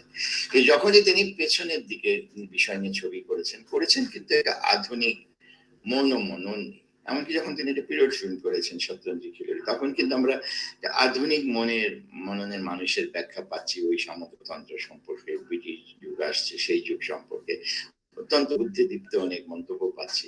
তো এই যে আধুনিক মন দিয়ে অতীতকে দেখা, এটা একটা আধুনিক মানুষের মডার্ন ম্যানের যে একটা উদাহরণ, সেটা আমরা সত্যজিতের মধ্যে সবসময় পাই। আর সিনেমার একটা এমন একটা শিল্প যে একটা দ্বৈততা আছে, একদিকে এটা আন্তর্জাতিক শিল্প মাধ্যম, সবাই বিশ্বজুড়ে একই ভাষা, আবার এটা এর বিষয়বস্তু কিন্তু দেশজ। ফলে সেই ফিল্ম মেকাররা সেরা ফিল্ম মেকার হতে পেরেছেন যাদের পা দেশের কাদামাটিতে দাঁড়িয়ে আছে, আবার একই সঙ্গে তিনি বিশাল আকাশের মতো আন্তর্জাতিক বিশ্বকে দেখতে পাচ্ছেন। তো বাংলায় এই ক্ষেত্রে সত্যজিৎ রায়ের চেয়ে বড় উদাহরণ আর নেই ভারতবর্ষে। সবচেয়ে সফল উনি যে এই দেশীয় আন্তর্জাতিক উভয় উপাদানকে তিনি ওনার চলচ্চিত্রে সবচেয়ে বলিষ্ঠভাবে ব্যবহার করেছেন। আর অতীতচারিতার ক্ষেত্রে বলবো এটা সব ফিল্ম মেকারই বোধহয় পছন্দের, কারণ যে যুগ কিছুদিন আগে অতীত হয়েছে, সেই যুগে যা যে অভিজ্ঞতা আমার আছে বা নাও আছে, ওই যুগটা চিত্রিত করা অপেক্ষিত সহজ তার চাইতে তাৎক্ষণিক বর্তমান যেটা প্রতিমধ্যে পরিবর্তনশীল। ফলে একটু দূর থেকে দেখা, তখন আপনি ঐতিহাসিক প্রেক্ষাপট, ঘটনা, চরিত্রদের আরো সূক্ষ্মভাবে চিত্রায়নের সুযোগ থাকে তাৎক্ষণিকতার চাইতে। এটা অনেক চলচ্চিত্র করে আগ্রহ দেখিয়েছেন। তবে বার্গম্যান যেখানে বেশ পিছনে গেছেন, কুরোসাওয়া তো সেই মধ্যযুগে সামুরাইতে প্রতিষ্ঠিত হয়ে গেলেন, সেক্ষেত্রে সত্যজিৎ রায় কিন্তু অনেক আধুনিক বর্তমান বিষয় নিয়েও ছবি করেছেন, যদিও অতীতচারিতা করেন। এই আধুনিকতা প্রশ্নে বলি যে সত্যজিৎ রায় কোনো মতাদর্শে ওইভাবে বিশ্বাসী ছিলেন না, শ্রেণী সংগ্রামের কথা কিছু বলেননি, এবং উনি বরং ব্যক্তি মানুষের মনের পরিবর্তনের দিকে আশা রেখেছেন। আমরা দেখবো পথের পাঁচালী শেষে সেই সেজবু দাজ্জাল সেজবু যে একটা মাত্র ফলের জন্য দুর্গাকে ওই পরিবারকে কত অপমানিত করতো, এক গাদা ফল নিয়ে এসছে নাম যে তোমার হাতে তো কিছু দিইনি, এই তোমরা দিলাম, তোমরা মানে তার মনের মধ্যে ব্যক্তি মনের মধ্যে পরিবর্তন হয়েছে। আমরা দেখেছি তার মধ্যে তার শাড়ি সাদা হয়েছে, তিনি বিধবা হয়েছেন, তিনি নিজে অনেক ধাক্কা খেয়েছেন, চরিত্র পরিবর্তিত হয়, মানুষ পরিবর্তিত হয়। আপনাকে কষ্ট করে বয়ে আনলে তাতে আর কি হয়েছে, তোমাদের তো হাতে তোলা কোনোদিন কিছু দিইনি, না কটা আমারও দিল। তোমরা কানে যাচ্ছ তো? হ্যাঁ। আপনি হয়তো রাগ করেছেন, আপনাকে বলিনি কিছু। রাগ করবো কেন নতুন গো, তোমরা যাচ্ছ শুনে খুশি হয়েছি, খুব খুশি হয়েছি। এই বছরের পর বছর এক জায়গায় মাটিতে পুঁতে বসে থাকা এ কোনো কাজের কথা নয় নতুন বউ। মানুষকে বড় ছোট করে দেয়, এটা আমি নিজেকে দিয়ে বুঝি। যাই দেখি আমিও চন্দ্রনাথটা সেরে আসতে পারি কিনা, বক্তাকে একবার বলে দেখি। এটাই বড় কথা, ব্যক্তি মনের পরিবর্তন। সেটা এতদূর পর্যন্ত যে আমরা হিরো প্রজার দেশে এসে দেখি যে যখন সবাই জনগণ টানছে দড়ি ধরে মারো টান রাজা হবে খান খান, তখন দেখি হিরো রাজা নিজেও এমনি সে দড়ি ধরে টানছে তার মুক্তি ভাঙার জন্য। তো ব্যক্তির পরিবর্তনে উনি বিশ্বাসী ছিলেন, ব্যক্তি মনের পরিবর্তনে, তার চেয়ে বড় মানে তথাকথিত শ্রেণী সংগ্রামের চেয়ে।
সত্যজিৎ রায় আমাদেরকে দেশপ্রেম শিখিয়েছেন।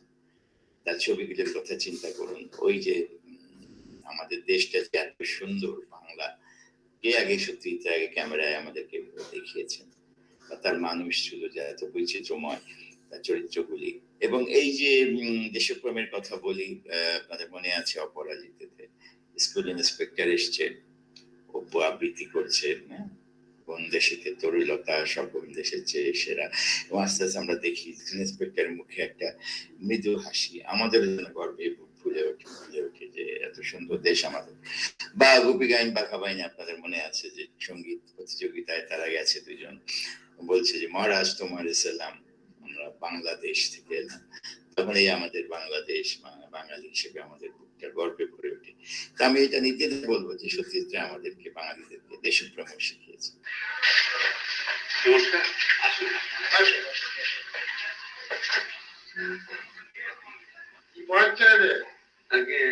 বাংলা পড়া সাহিত্য কিশোরায়, কিশোরায় মানে কি বলতো?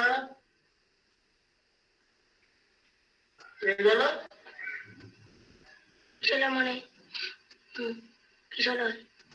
নেক্সট বয়। কিশোরয় মানে কচি পাতা। আচ্ছা, রিডিং করো তো। বাংলাদেশ কোন দেশেতে তরুলতা, সকল দেশে চাইতে শ্যামল। কোন দেশেতে চলতে গেলে দলতে হয় রে দুর্বা কোমল। কোথায় ফলে সোনার ফসল, সোনার কমল ফোটে রে, সে আমাদের বাংলাদেশ, আমাদেরই বাংলারে। কোথায় ডাকে দোয়েল শ্যামা, ফিঙে নাচে গাছে গাছে। কোথায় জলে মরাল চলে, মরাল ইকার পাছে পাছে। বাবুই কোথা বাসা বনে, চাতক বাড়ি যাচ্ছে রে, সে আমাদের বাংলাদেশ, আমাদেরই বাংলারে। কোন ভাষা মরমে পুষি, আকুল করে তোলে প্রাণ। কোথায় গেলে শুনতে পাবো বাউল সুরের মধুর গান। একটা ভারী চমৎকার কৌতুক দৃষ্টি ছড়িয়ে থাকে সত্যজিৎ রায়ের ছবিতে। সে কারণে অত্যন্ত দারিদ্র্যের চিত্রায়ন থাকলেও এই কৌতুক দৃষ্টির কারণে এই সে জীবন সহনীয় হয়ে যায়। যেমন ধরেন এই যে পথের পাঁচালী, এত করুণ কাহিনী, তার মধ্যে এসব হিউমার কৌতুক দৃষ্টি ছড়িয়ে রাখে। যেমন সে প্রসন্ন মোদীর পাঠশালার সে বিখ্যাত দৃশ্য তো আমরা সবসময় বলি, এই সেই জলস্থান মধ্যবর্তী, অথবা এই যে বৃষ্টির ফোঁটা পড়বে, প্রথম পড়বে, অনেক জায়গায় পড়তে পারতো, কোথায় পড়বে একজন টাক মাথা লোকের টাকের উপরে। এই যে সূক্ষ্ম সূক্ষ্ম কৌতুকগুলি, এগুলোই দারিদ্র্যকে সহনীয় করে, এই জীবনকে সহনীয় করে। অথবা বুবা বাবার নানা তেলেসমাতি কাণ্ড, অথবা চারুলতার মনে আছে অপেরা গ্লাস দিয়ে পথচারী দেখার, যে তার মধ্য থেকে আনন্দ খুঁজে পাওয়ার। এবং এই কৌতুক দৃষ্টিগুলি সূক্ষ্ম, মানে উনি জোর করে হাসান না, এর মধ্যে একটা সূক্ষ্ম কৌতুক ময়তা আছে।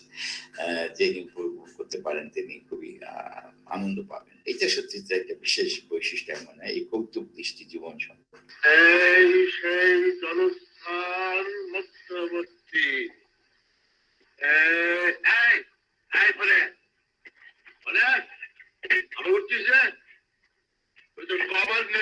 সময় যাবে শুনি। হ্যাঁ, এই সেই জলস্থান মধ্যবর্তী। তোর আমার কি চাই? মুড়ি 1 পয়সা দে, পয়সা দে। প্রশ্নবনগিরি, প্রশ্নবনগিরি ইহার শিখর দেশ, ইহার শিখর দেশ। আকাশ পথে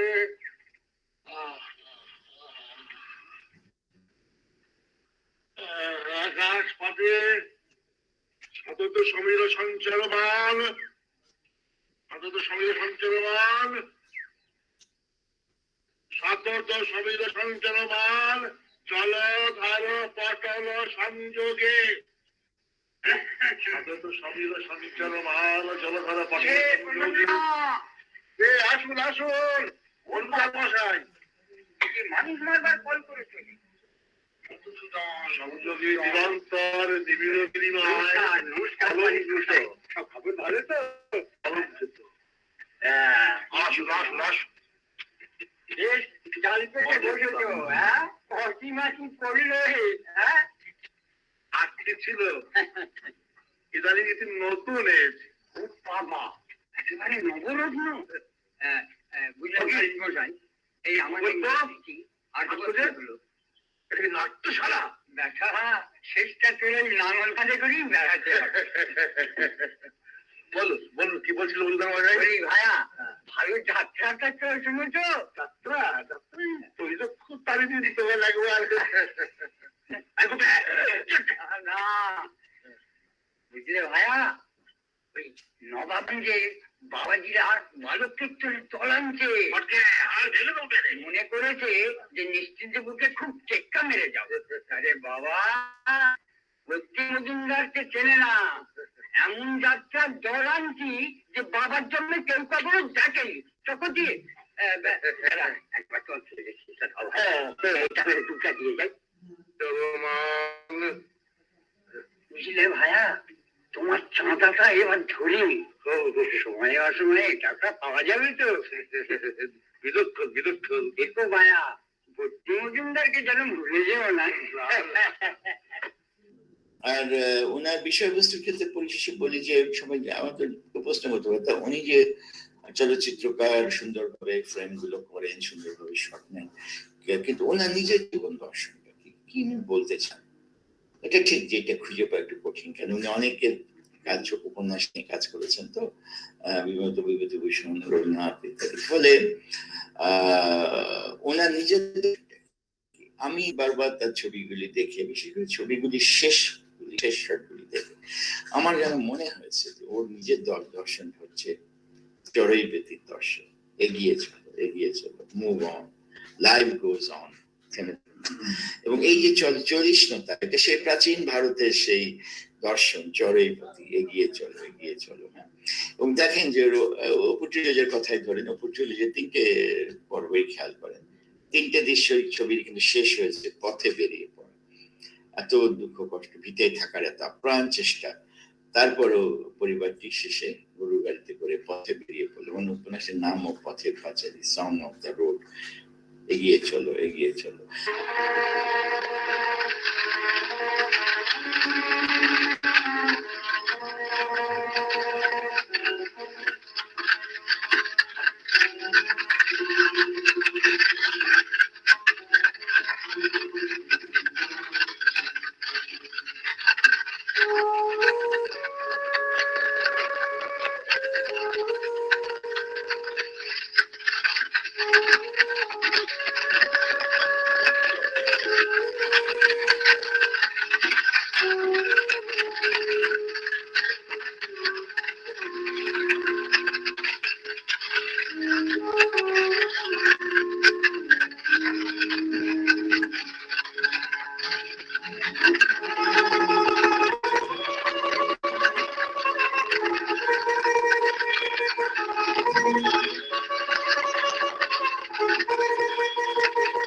অপরাজিতাতেও দেখবেন যে শেষে মায়ের মৃত্যুর পরে একা অপু আবার এই বিশ্বে একাই বেরিয়ে পড়লো, সে বেরিয়ে গেল। এবং অসাধারণ দৃশ্য অপুর সংসারের শেষে। এবার অপু একা নয়, তার কাঁধে তার উত্তরসূরি, তার কাজল বালক এবং সে সুন্দর ফ্রেন্ড নদীর খুলনার কোথাও, সে নদীর পাড় দিয়ে হেঁটে যাচ্ছে, ভৈরব নদীর পাড় দিয়ে, অপু তার পিঠে তার উত্তরসূরি। চমৎকার একটা ট্রিলজি শেষ শট উপযুক্ত হয় যে এগিয়ে চলো, চড়াই প্রতি। এবং এই চলিষ্ণুতা, এই চড়াই প্রতি, এগিয়ে চলো, জীবন থেমে নেই, এই সামনে দিকে এগিয়ে চলা, এটাই আমার মনে হয় রায়ের সবচেয়ে বড় প্রগতিশীলতা। এবং তিনি থেমে নেই, এগিয়ে চলার কথা বলছেন। এবং এটাই তার আধুনিকতা, চির আধুনিক।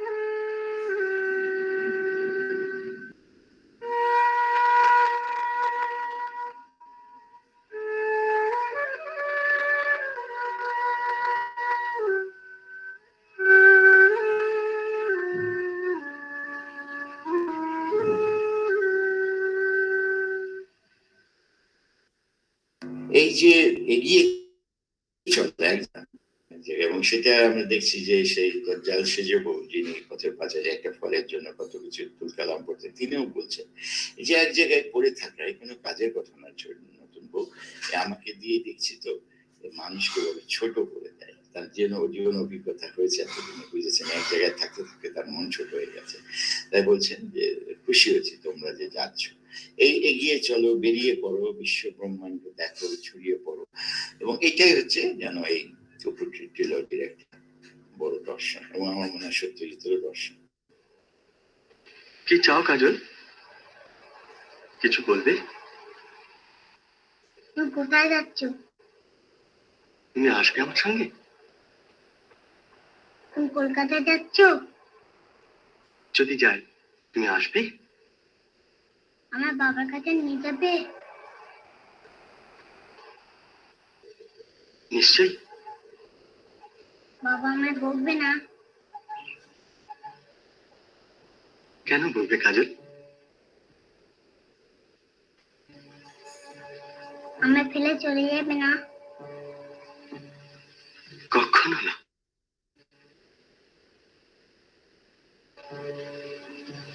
তুমি কে? তোমার বন্ধু। তুমি আসবে আমার সঙ্গে? কাজল, কাজল,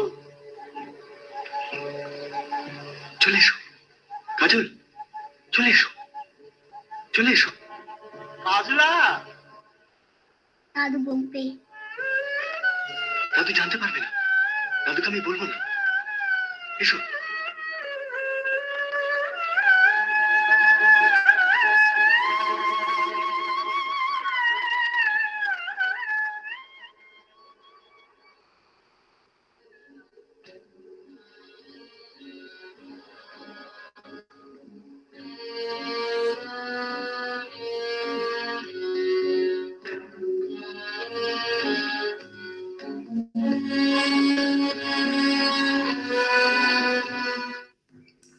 এখন সত্যজিৎ রায়ের চলচ্চিত্রের আঙ্গিক নিয়ে কিছু কথা বলি। এত যে বললাম না তো ছবির বিষয়বস্তু, ওনার ছবি কিভাবে করতেন, ফর্ম আঙ্গিক কি ছিল। প্রথমেই বলি যে সত্যজিৎ রায় অত্যন্ত চলচ্চিত্রের ভাষার নিয়ম মেনে চলচ্চিত্র নির্মাণ, একেবারে কেতাবি টেক্সট বুক ফিল্ম মেকার। এই জন্য তার ছবি আমরা বারবার আমাদের ক্লাসগুলোতে দেখাই, ক্লাসরুমে দেখাই যে তরুণদের যে নতুন জন্য শেখার জন্য সত্যজিৎ রায়ের ছবি হচ্ছে আদর্শ স্থানীয়। নিয়ম ভাঙতে গেলেও তো আপনাকে নিয়মগুলো জানতে হবে, তাই না? সেই নিয়ম জানার জন্য আদর্শ চলচ্চিত্রকার হচ্ছেন আমাদের চারপাশে সত্যজিৎ রায়। তো উনি যে চলচ্চিত্রের ভাষার যে আদি জিনিস একটা কম্পোজিশন অত্যন্ত একটু উচ্চ মান সৃষ্টি করে গিয়েছিলেন। সেই কম্পোজিশনের প্রায় সবগুলোই আমরা চলচ্চিত্রে দেখি। উনি যে অঙ্কন শিল্পী ছিলেন, পেইন্টার ছিলেন, গ্রাফিক্স শিল্পী ছিলেন, এগুলো হয়তো বেশি সুবিধা জুগিয়েছে, কিন্তু এগুলো চলচ্চিত্রের ভাষার অংশ। এল shape composition, oblique composition, triangle composition, আমরা সবগুলি সত্যি ছবিতে বারবার দেখি। যেহেতু বেশি সময় আমরা পাবো না, সংক্ষেপে উদাহরণ বলি যে ধরুন যে ট্রায়াঙ্গেল কম্পোজিশন, এটা একটা এর একটা মানে কি বলবো ত্রিভুজ যে কম্পোজিশন, এর একটা দ্বৈততা আছে, একটা ডায়ালেকটিক্স আছে। একদিকে এটা হচ্ছে একটা তিনটে পয়েন্টের দ্বন্দ্ব, তিনটে চরিত্রের দ্বন্দ্ব। অনেক কাউবয় ছবিতে দেখবেন এরকম তিনজন এরকম বন্দুক নিয়ে দাঁড়িয়ে আছে, এখন বন্দুক যুদ্ধ হবে, টেনশন। তো সত্যি তার যুদ্ধ সংঘাত নাই, মারামারি নাই, কিন্তু আমরা চমৎকার উদাহরণ দেখি যে দুর্গা ফল ফল চুরি করে এনেছে, উমর ইংরেজ ঠাকুর জীবের মধ্যে তো অনেক মিল আছে, দুজন এরকম এই নিয়ে খুব আনন্দে আছে বারান্দায়। এই সময় ত্রিভুজের তৃতীয় পয়েন্ট হিসেবে এসে দাঁড়ালো সর্বজয়া। মানে সংলাপ নাই, কিন্তু ফ্রেমটা দেখলেই চমৎকার একটা কম্পোজ বুঝবেন যে এখানে একটা দ্বন্দ্ব চলছে। ত্রিভুজ কম্পোজিশনের একটা চলচ্চিত্রের ভাষা মানে একটি নান্দনিক একটা ফ্রেম।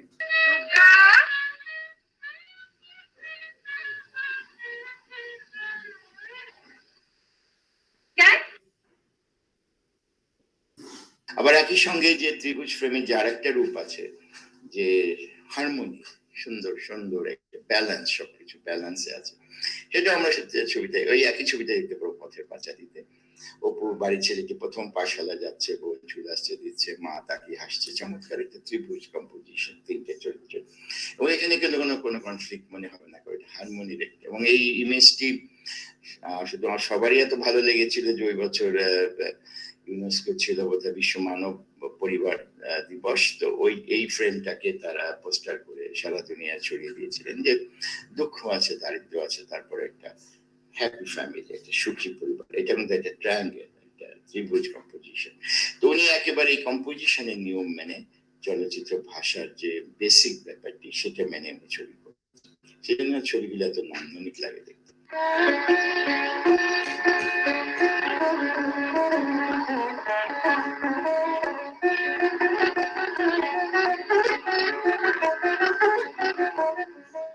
আমরা তো সবাই জানি যে চলচ্চিত্রের ভাষার আঙ্গিক একটা মূল বিষয় হচ্ছে লাইটিং, আলোর সম্পদ।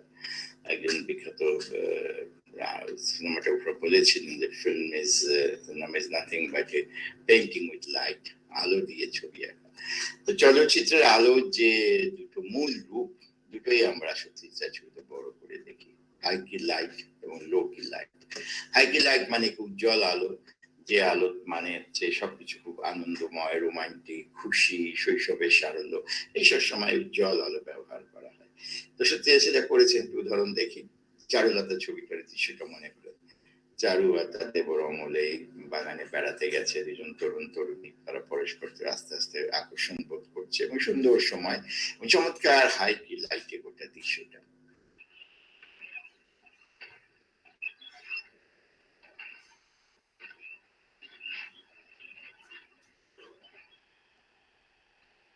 এই দশা হয়েছে বাগানে। আর দাদা বলছিলেন এখানে জাপানি কায়দায় বাগান করবেন। আর দাদা কাগজ ছাড়া আর কিছু আছে নাকি ওর মাথায়?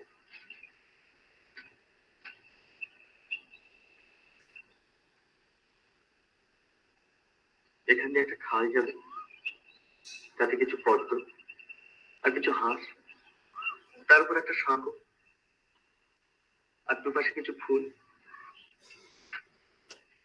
আর ময়ূর থাকবে না? এখান ধরে নাচবে? না না, ময়ূর না, নো কেকার, তাতে কাজের বাগান থাকে। তাতে কিছু হরিণ শাবক থাকতে পারে। এখানে বসে একটা আস্ত রুবায়াত লিখে ফেলা যেতে পারতো। ঠাকুরপো, ও ঠাকুরপো,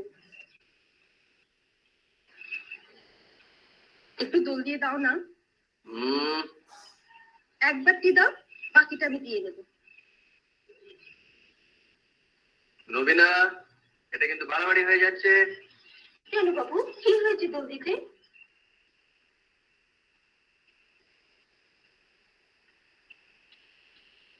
দোলনার ট্যাক্স বসছে, জানো সেটা? আবার যখন লক্ষ্মী লাইট ব্যবহার করেছেন, লক্ষ্মী লাইট কম আলো, ছায়া বেশি। লক্ষ্মী লাইট হচ্ছে চলচ্চিত্র ভাষায় হচ্ছে দুঃখ, মৃত্যু, ষড়যন্ত্র, অসুস্থতা, করুণ কিছু, তখন এই লক্ষ্মী লাইট ব্যবহার করা যায়। তো দুর্গার মৃত্যুর দৃশ্যটা চিন্তা করুন, ওই রাতটি সবকিছু কেমন আধা আলো, এমনকি বাইরে ঝড় বৃষ্টি হচ্ছে, দুর্গা ওই দৃশ্যে মারা যাবে, এমনকি যে গৃহ দেবতা সেটাও যেন কেঁপে যখন ওঠে, আমরা দেখি অশুভ কিছু। এই যে অশুভ একটা পুরো একটা দীর্ঘ একটা সিন লক্ষ্মী লাইটে তিনি তুললেন, ওই লক্ষ্মী লাইটটাই আস্তে আস্তে আমরা বোঝাবে যে এটা একটা করুণ পরিণতি দিতে যাবে। ওই দৃশ্যের শেষে আমরা দেখি যে দুর্গা মারা যায়।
আবার আলোর যে নানা বৈচিত্র্যময় ব্যবহার সিনেমা সম্ভব, যেমন সিলুয়েটের কথা যদি বলেন, সিলুয়েট পেছন থেকে আলো দিয়ে ছবিগুলিকে অবয়বটা রাখা, বুদ্ধের নাচের সে বিখ্যাত গোপী গাইন বা গায়নের দৃশ্য আপনাদের মনে আছে, অনেক কিছু সিলুয়েটে ব্যবহার করেছে।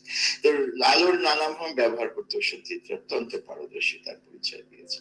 সিনেমার ভাষার একটা বড় জিনিস হচ্ছে আরেকটা দিক হচ্ছে ইমেজ, যথার্থ চিত্রকল্প সৃষ্টি করা এবং পর্দায় ইমেজ গুলো সাইজ কি হবে সে অনুযায়ী এক ধরনের বক্তব্য তুলে ধরা। তো ক্লোজ আপ একটা খুব বড় চলচ্চিত্রিক মাধ্যম চরিত্রের মনোজগতের খবর দেওয়ার জন্য, তো সব ক্লোজ আপ ফিল্ম মেকাররা বহু ব্যবহার করেন।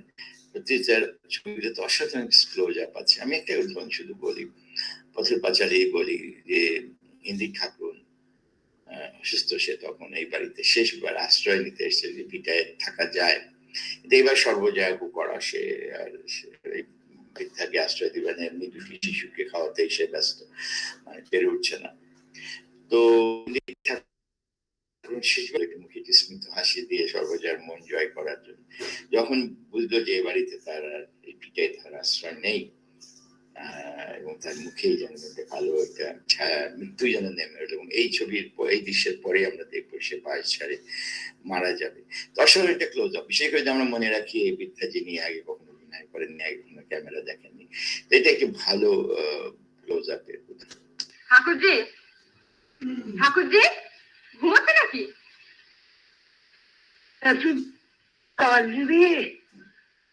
ওটি নাও না, ওটি আসবে তো।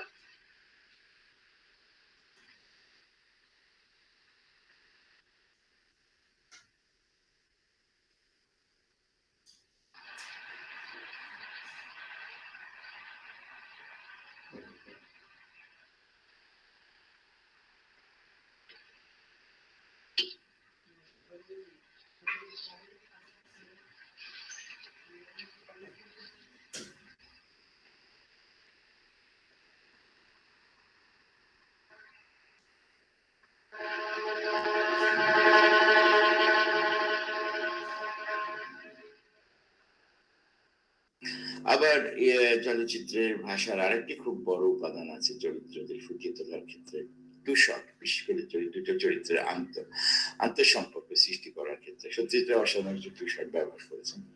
পথের পাঁচালীর কথাই বলি, দুর্গা আর ইন্দির ঠাকুর, এক কিশোরী এক বৃদ্ধা, কোথায় যেন এই দু চরিত্রের মিল আছে। দুজনেই এত দুঃখ কষ্ট দারিদ্রের মধ্যে একটু ভালো সুখী থাকতে চায়, একটু ছোটখাটো চুরিতে তাদের আপত্তি নেই, একটা ফল টল এখানে ওখান থেকে, তারা জীবনকে উপভোগ করতে চায়, কিন্তু জীবন এত নির্মম তাদের বিরুদ্ধে। যাই হোক, তো এই দুটো চরিত্রকে প্রায় দেখি তাদের মধ্যে তাত্ত্বিক মিল আছে বলে প্রায় দুটো চরিত্র অনেকগুলো টু শট আছে। আমরা একটা দেখি যে অপু নতুন শিশু হয়েছে বাড়িতে, দুজনে হাসছে, একটা শর্ট, এক বৃদ্ধা এক কিশোরী। আবার এই চরিত্রের মধ্যে কোনো একটা মিলও আছে, এবং সেই সবচেয়ে বড় মিল যেটা, সেটা হচ্ছে এই ছবির শেষে দুটো চরিত্রই মারা যাবে, সে কারণে কিনা সত্যজিৎ প্রায় এই দুটো চরিত্রের টু শট ব্যবহার করেছেন এই ছবিটাতে।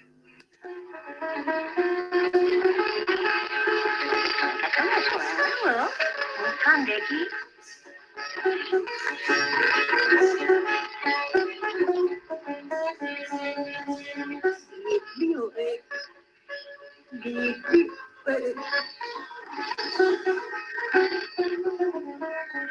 চলচ্চিত্র ভাষার আঙ্গিকের আরেকটি বড় দিক হচ্ছে যে ক্যামেরা মুভমেন্ট। ক্যামেরা তো এক জায়গায় স্থির থাকে না, ক্যামেরা এখানে যায় ওখানে যায় উপরে নিচে ইত্যাদি।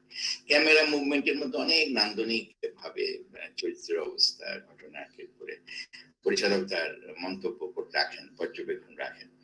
তো একটা হচ্ছে যে প্যান হচ্ছে একটা প্রশ্ন যে প্যানের গতি কি হবে, প্যান কি আসতে যাবে না প্যান দ্রুত যাবে। তো আমরা একটু উদাহরণ দেখি যে মানসিক অবস্থানে যে প্যানের গতি স্থির লয় হবে না দ্রুত লয় হবে। চারুলতা থেকে দেখি, চারুলতা তো সে হাউস ওয়াইফ, তার সময় কাটে না গৃহবধূ লম্বা দুপুর, সে এটা করে, চেষ্টা করে, এটা করে, ওটা করে, বঙ্কিমের বই পড়ার চেষ্টা করে, আবার অপেরা গ্লাস নিয়ে এটা দেখে, ওটা দেখে। তো যখন সে কোনো কিছু মনে স্থির করতে পারছে না কি করবে, তখন আমরা দেখছি প্যানগুলো স্লো আস্তে আস্তে হচ্ছে। যখন সে সুনির্দিষ্ট সিদ্ধান্ত নিয়েছে এটাই সে করতে যাচ্ছে, তখন আমরা দেখি প্যানের গতি দ্রুত হয়ে গেল, তার মানসিক ইচ্ছা দৃঢ়তা। এটা চমৎকার একটা উদাহরণ যে একই চরিত্রের একই লোকেশনে শুধু প্যানের গতির ধীর লয় দ্রুত লয়ের মধ্য দিয়ে চরিত্রের মানসিক অবস্থা তুলে ধরা।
ক্যামেরা মুভমেন্ট আর একটা খুব প্রচলিত আঙ্গিক হচ্ছে ট্র্যাক শট। ট্র্যাক পাতা থাকে, উপরে ক্যামেরা পাতা থাকে এবং চরিত্রকে অনুসরণ করে এটা দিয়ে চলচ্চিত্রকে অনেক রকম মন্তব্য করতে পারে। তো অসাধারণ একটা চমৎকার ট্র্যাক শট আছে অপুর সংসারে। অপু তো সে খুলনা এসছে দৌলতপুরে ওর বন্ধুর বিষ্টত বোনের বিয়ে।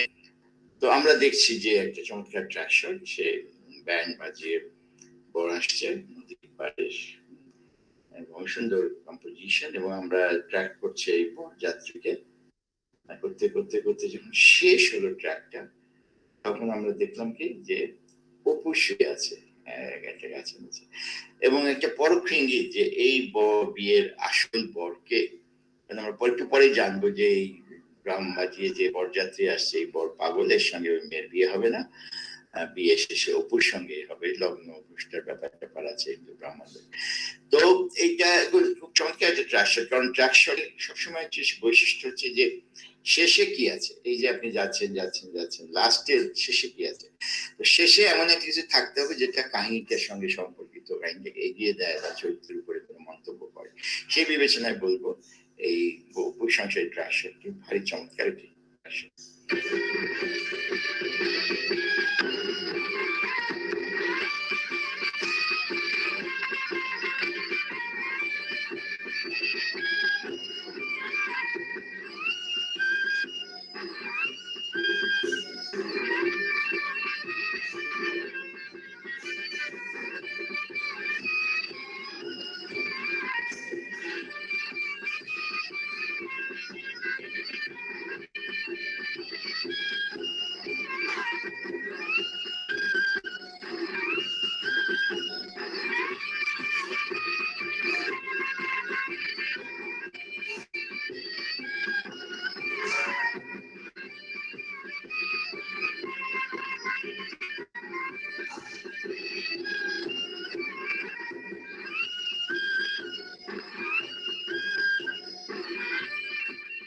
ফিল্মে লয়, দ্রুত লয়, ধীর লয় কাজ করে, স্লো মোশন, ফাস্ট মোশন। হ্যাঁ, স্লো মোশন দিয়ে অনেক কিছু বক্তব্য তুলে ধরা যায়।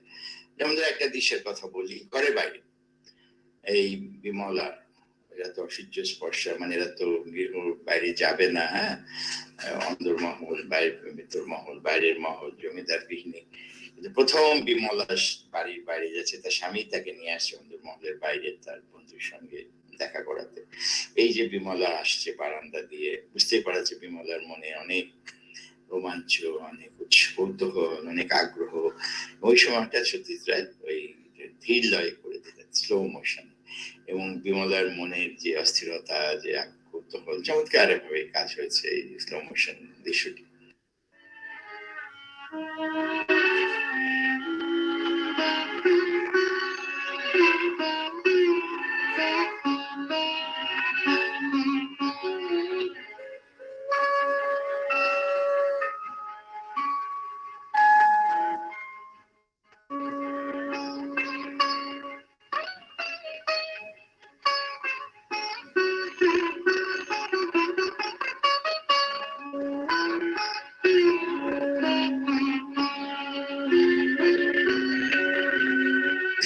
আরেকটি ধরনের মুভ ক্যামেরা মানে ইমেজের ক্ষেত্রে আমরা করা হয় সেটা হচ্ছে ফ্রিজ।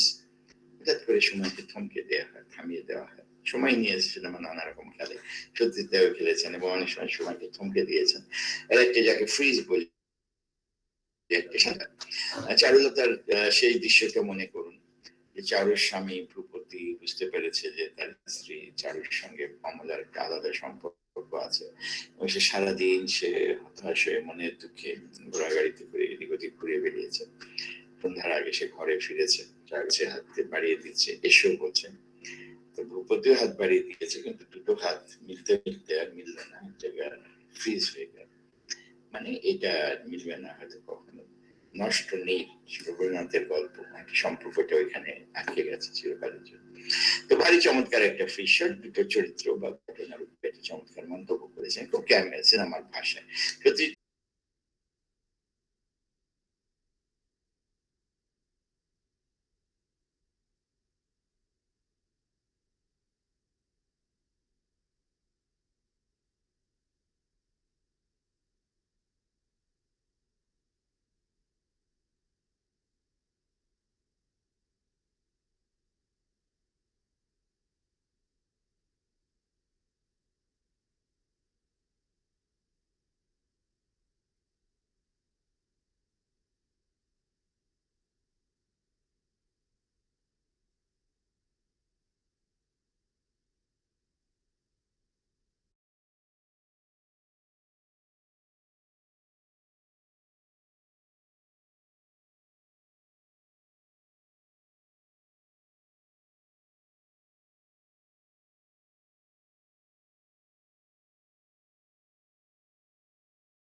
করে বলছেন শিলিগুড়ি?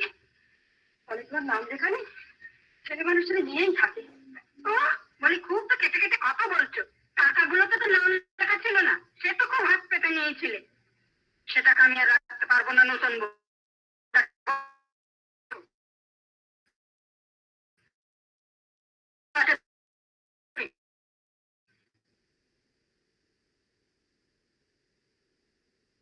The short shot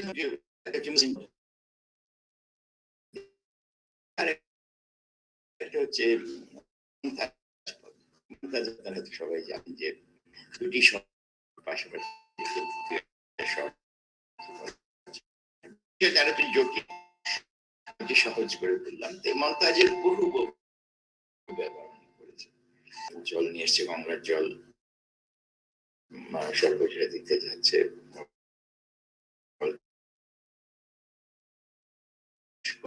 দেখা যায় না, কিন্তু দুটি শর্ট পাশাপাশি রেখে মূল কথাটা বক্তব্য বললেন।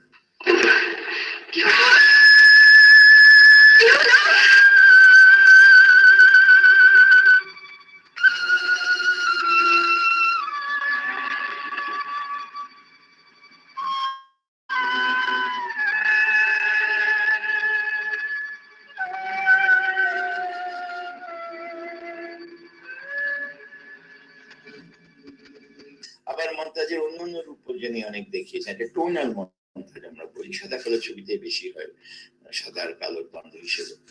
যেভাবে অপু দুর্গা সেই সাদা আকাশ তারা ঘুরছে, সাদা আকাশ দেখছে, তার মধ্যে কালো ট্রেন গিয়ে এলো, ট্রেনের কালো ধোঁয়া, শেষ শটটি যে কালো ধোঁয়াচ্ছন্ন করে দিল পুরো গ্রাম বাংলা, মানে আমাদের এই গ্রাম বাংলার সারল্য, এই প্রকৃতি আস্তে আস্তে কিভাবে এই নগর সভ্যতা বা যন্ত্র সভ্যতার হাতে কলুষিত হয়ে যাবে ভবিষ্যতে। চমৎকার একটা নিদর্শন আমি বলবো এই টোনাল মন্তাজের উদাহরণ।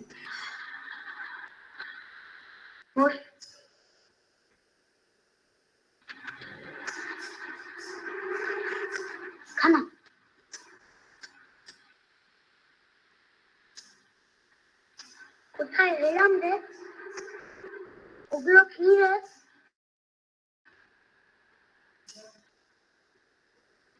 মা যদি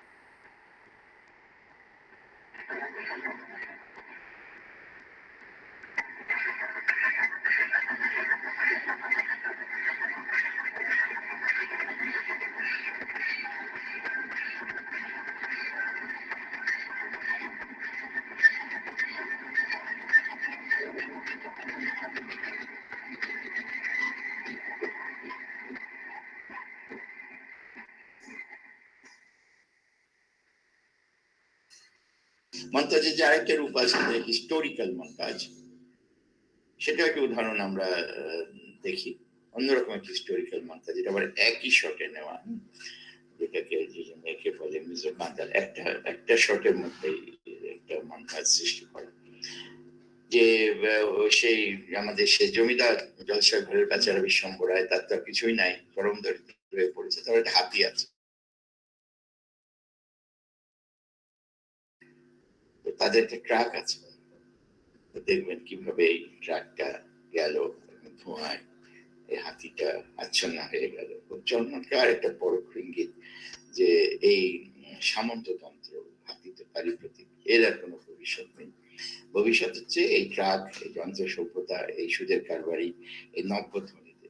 তাতে যে খুব আশ্বস্ত হয়ে যাচ্ছে না, কারণ হচ্ছে যে বড় করে ট্রাকের গায়ে গানগুলি লিখেছে, মানে কোনো ভদ্রলোক নিজের নাম অত বড় করে লেখে, তার মানে বুঝবেন এই নব্যধ্বনিতে টাকা আছে, যাদের কোনো রুচি নাই, শিক্ষা নাই। কিন্তু ওই বিশ্বম্বরায় তিনি সে ডেকাডেন্ট ফিউডাল, তার পতন অবিসম্ভবী, কিন্তু তার রুচি ছিল, শিক্ষা ছিল, সে উচ্চাঙ্গসঙ্গীত ভালোবাসতো, কিন্তু এই শ্রেণীটার পতন হচ্ছে এবং এই শ্রেণীটার উত্থান হচ্ছে। বলতে পারেন এই এক শটের মধ্য দিয়ে তিনি বাংলার প্রায় 150 বছরের সামাজিক ইতিহাসকে তুলে ধরতে পারলেন একই মন্তাজটা দিয়ে। যেই কর্নওয়ালিসের সেই চিরস্থায়ী বন্দোবস্ত 1793 থেকে আজ পর্যন্ত একেবারে পুরো ইতিহাসটা, যে এই জমিদার শ্রেণী, তার উত্থান, তার পতন এবং আরেকটা শ্রেণীর উত্থান, খুবই খুবই গুরুত্ববহ একটি ঐতিহাসিক মন্তাজ আমি বলবো এই শব্দ।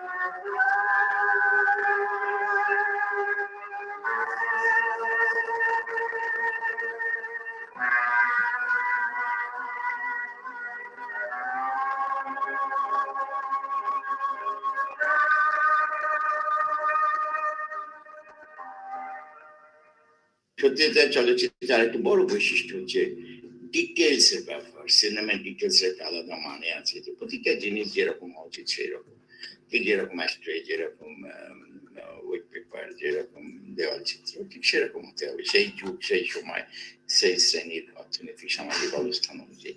এ ব্যাপারে সত্যিই একজন মায়েস্ট্রো, তার কাছ থেকে আমরা প্রতিদিন শিখি এই ব্যাপারটা। এবং দেখবেন যে ইন্দির ঠাকুরনের সে দরিদ্র বেচারি, তার গতিটাও টোল খাওয়া, এমনি স্বাভাবিক নিটোল নয়।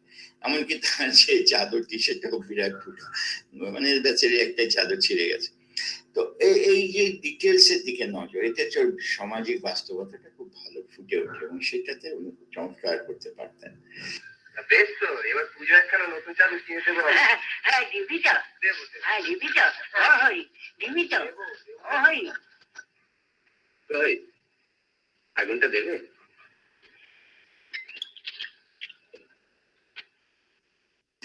আরেকটা হচ্ছে যে সিনেমায় প্রতীকও ব্যবহার করা হয়, সিম্বল ব্যবহার করা হয়। একটা সিম্বলের কথা বলি, পথের পাঁচালী থেকেই বলি, যে ইন্দির ঠাকুর আবার মানে ইয়ে হবে, বিতাড়িত হবে, কারণ সে একটা উপরান রাজু, একটা নটাকার একখানা অনার একখানা চাদর দিয়েছিল, সেটা আবার গর্ব করে গ্রাম ভরে দেখাতে গিয়ে সর্বজয়ার আবার বিরাট ভাজন হয়েছে। তো সে এখন দাঁড়িয়ে আছে পুকুর পাড়ে, পাশে একটা মরা কাঠটাকে ইচ্ছে করে প্রমিনেন্টলি রেখেছেন, আবার সেই ইন্দির ঠাকুর দাঁড়ানো ভীষণভাবে দাঁড়িয়ে আছে। আর পাশ দিয়ে শিশুরা, তারা খেলা করছে, তারা আনন্দ করছে, ছুটে যাচ্ছে, একদম নদীতে ছুটে যাচ্ছে। অসাধারণ একটা প্রতীক। যেমন বাচ্চারা যখন ওই মরা কাঠটি লাফ দিয়ে পার হচ্ছে, মনে যেন জীবনই যেন ইন্দির ঠাকুর অতিক্রম করে চলে যাচ্ছে, তাকে ফেলে যাচ্ছে, সে শিশুরা এগিয়ে যাবে কিন্তু সে ওখানে রয়ে যাবে। অসাধারণ একটা প্রতীক এই মরা কাঠ এবং ইন্দির ঠাকুরের প্রতিতুলনা তিনি করেছেন এই শর্টের মধ্যে।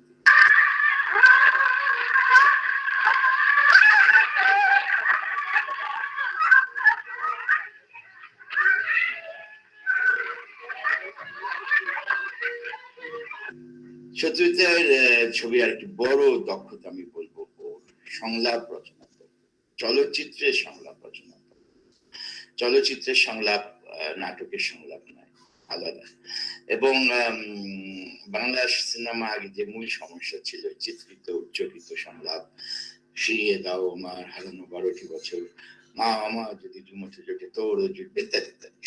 ওইগুলো থেকে তিনি একটা সংলাপকে একদম বাস্তবতায় নিয়ে আমি আমরা বাস্তব জীবনে যেরকম কথা বলি, ফাংশনাল, ওই ফাংশনাল সংলাপ খুব গুরুত্বপূর্ণ, যেটাই ইউরোপের আমেরিকার ছবিকে বাস্তববাদী রেখেছে, আমাদের ছবিতে নাট্যধর্মী রেখেছে। আমাদের দেশে সিনেমা উপমহাদেশে এই কারণে প্রায় 99% হচ্ছে ক্যামেরা থিয়েটার।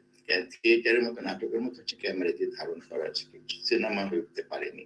সত্যিটাই প্রথম মূলত তার সংলাপের মধ্য দিয়ে এবং ক্যামেরা পজিশনস এবং অন্যান্য মিউজিশিয়ানের মধ্য দিয়ে সিনেমাকে প্রতিষ্ঠা করলেন এই দেশে চলচ্চিত্রে। তো সংলাপ ওর একটা বড় বাহন ছিল, সঠিক সংলাপ রচনার দক্ষতা। আমরা একটু উদাহরণ দেখি অপরাজিত থেকে, ক্লাসরুমের দৃশ্য এবং তারপরে বিশেষ করে গঙ্গার পাড়ে যে কলেজ পালানো যুবক কি এখানে আলাপ করতে পারতো, একদম বাস্তব ধর্মী, জীবন ধর্মী সংলাপ।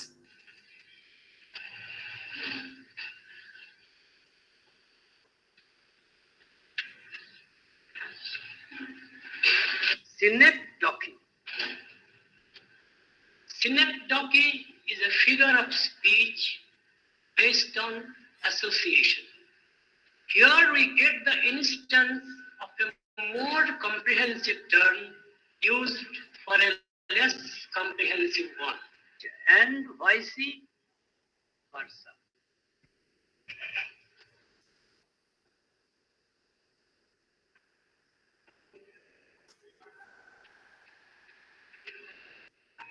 Does this strange word on the blackboard convey anything to you?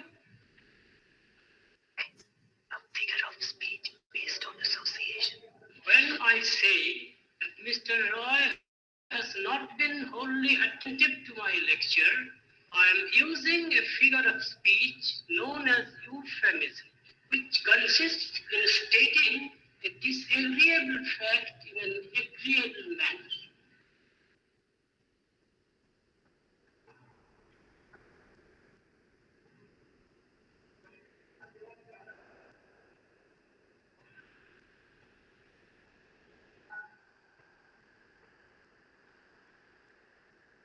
And Mr. Sengupta, I'm sure you would like to join your friend outside.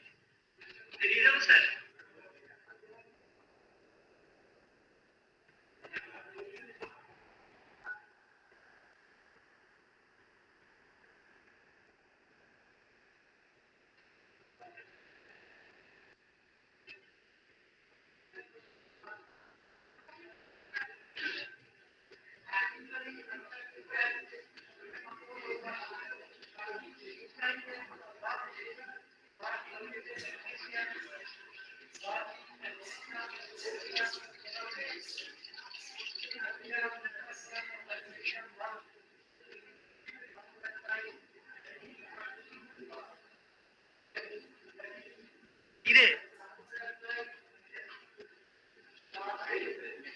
ঘুমোবার জায়গা পেলি না শেষে সিসিবির ক্লাসে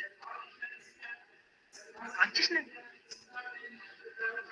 চ চ চ চলো না কত দুটো অফ আছে চ চ ঘুরে আসি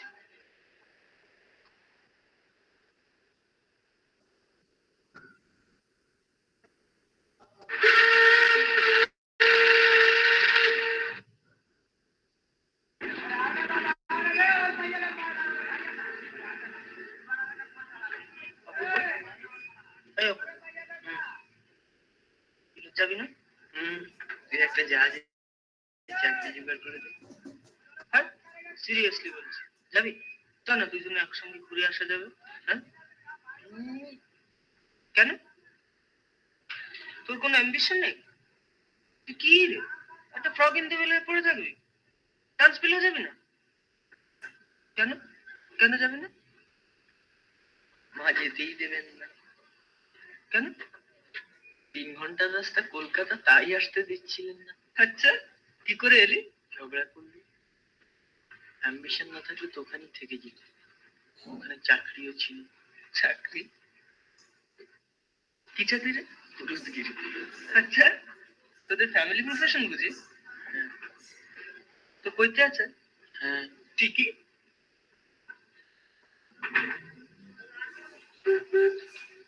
আর দুটো পিরিয়ড যে ফাঁকি গেল সেদিকে খেয়াল আছে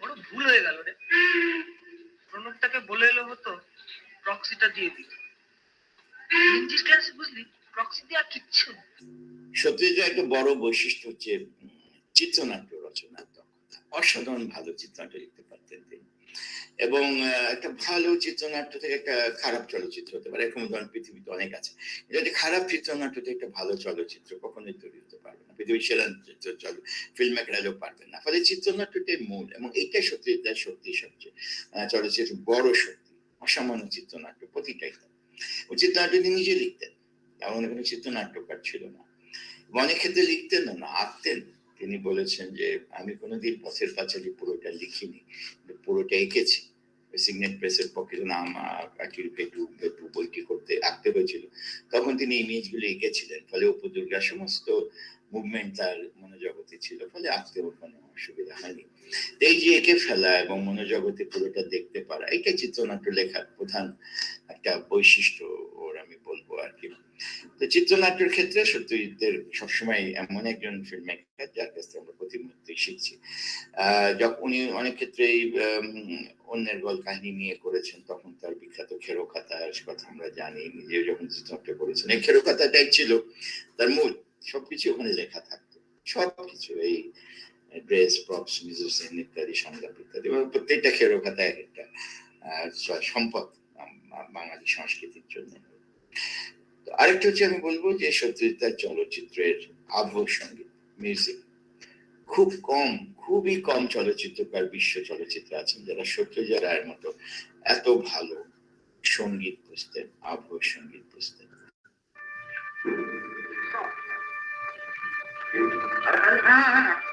ঠিক আছে, লাগিয়ে যাবে প্রত্যেকটা বিতে।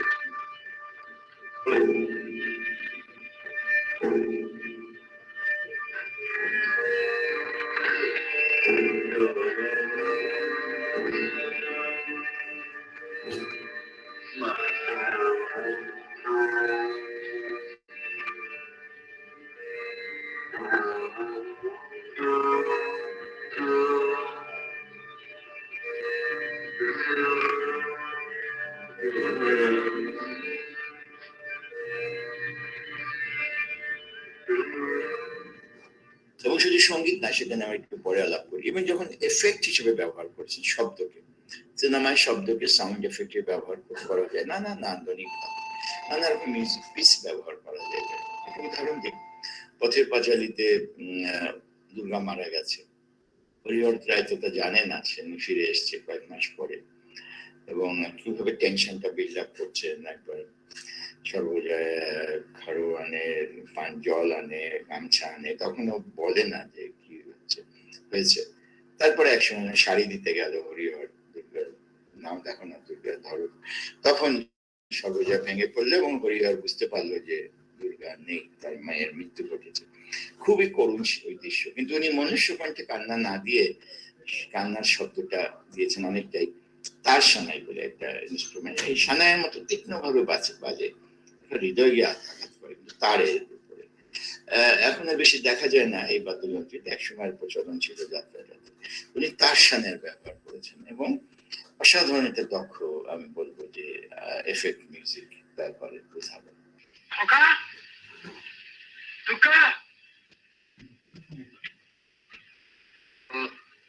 তুমি আছো?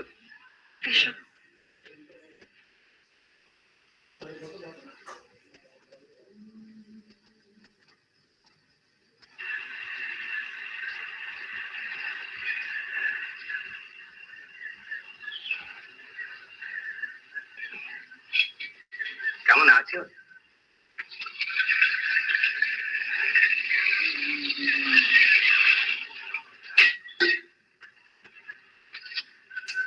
এরা সব বেরিয়েছে বুঝি?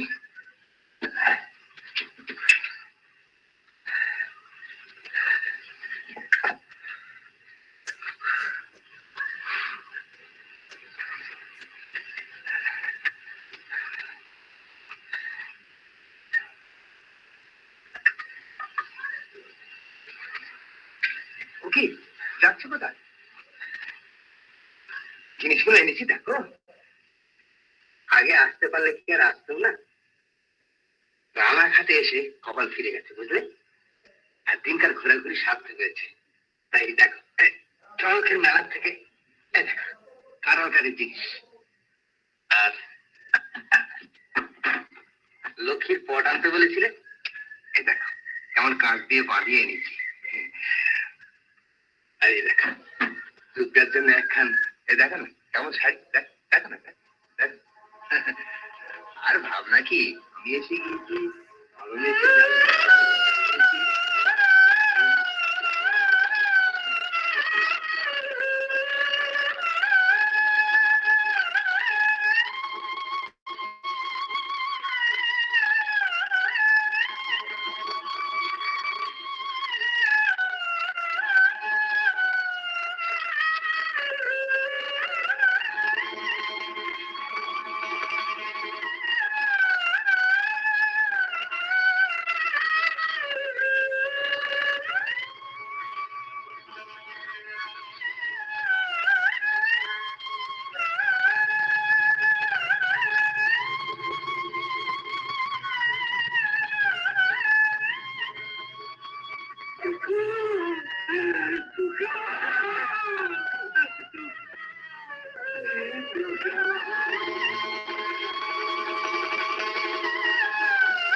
চলচ্চিত্রের আবহ সঙ্গীতের ক্ষেত্রে থিম মিউজিক একটা বড় ব্যাপার। থিম মিউজিক যেটা ছবির প্রথমে বাজে টাইটেল চলার সময়, জানি টাইটেল মিউজিকও বলে, থিম মিউজিকটাই ছবিটার মুড তৈরি করে দেয়, ছবিটা ট্র্যাজেডি না কমেডি না অ্যাকশন বা হিউমার ইত্যাদি। থিম মিউজিক খুব গুরুত্বপূর্ণ বিষয় এবং সত্যি প্রায় প্রতিটা ছবির থিম মিউজিকই খুবই সুচিন্তিত এবং সুপ্রয়োগ হয়েছে তার মিউজিকে। পথের পাঁচালী সেই বিখ্যাত মিউজিকটি তো আমরা জানি, সেই বাঁশির করুণ সুর যখন বেজে ওঠে এবং সেই আমাদের মনে হয় বুঝতেই পারি আমরা এটা দুঃখের কাহিনী, এটা করুণ কাহিনী, এটা গ্রামের কাহিনী, এটা ফেলে আসা দিনের কাহিনী। ওই মিউজিকটি আবার মাঝে মাঝে ফিরেও আসে সিনেমাতে, ফিরে আসাটাকে বলে লেট মোটিভ, যেটার মতো উদাহরণ আমরা দেখবো পরে। তাহলে শুধু পথের পাঁচালী নৌপু ট্রিলজির বিভিন্ন সময় যখনই পরিবারটি সুখের দিনের কথা বলে, স্বপ্নের ভবিষ্যতের স্বপ্নের কথা বলে, নিশ্চিন্তপুর গ্রামের কথা বলে, আমরা দেখি যে ওই প্রথম থিম মিউজিকটি আবার ফিরে আসে এটা লেট মোটিভ হিসেবে। তো পথের পাঁচালীর এই প্রথম থিম মিউজিক ছাড়াও আরেকটা থিম মিউজিক উদাহরণ আপনাদেরকে আমি বলতে চাই, সেটা হচ্ছে ঘরে বাইরের ছবি। ঘরে বাইরে খুব কি বলবো হাই ট্র্যাজেডির ছবি, হাই সিরিয়াস ছবি, যেখানে দেশাত্মবোধের আন্দোলন আছে, মৃত্যু আছে, দাঙ্গা আছে, খুব জটিল একটা রাজনৈতিক সময় বাংলার 1905 সালে বঙ্গভাগের পরে স্বদেশী আন্দোলন চলছে বাংলায়।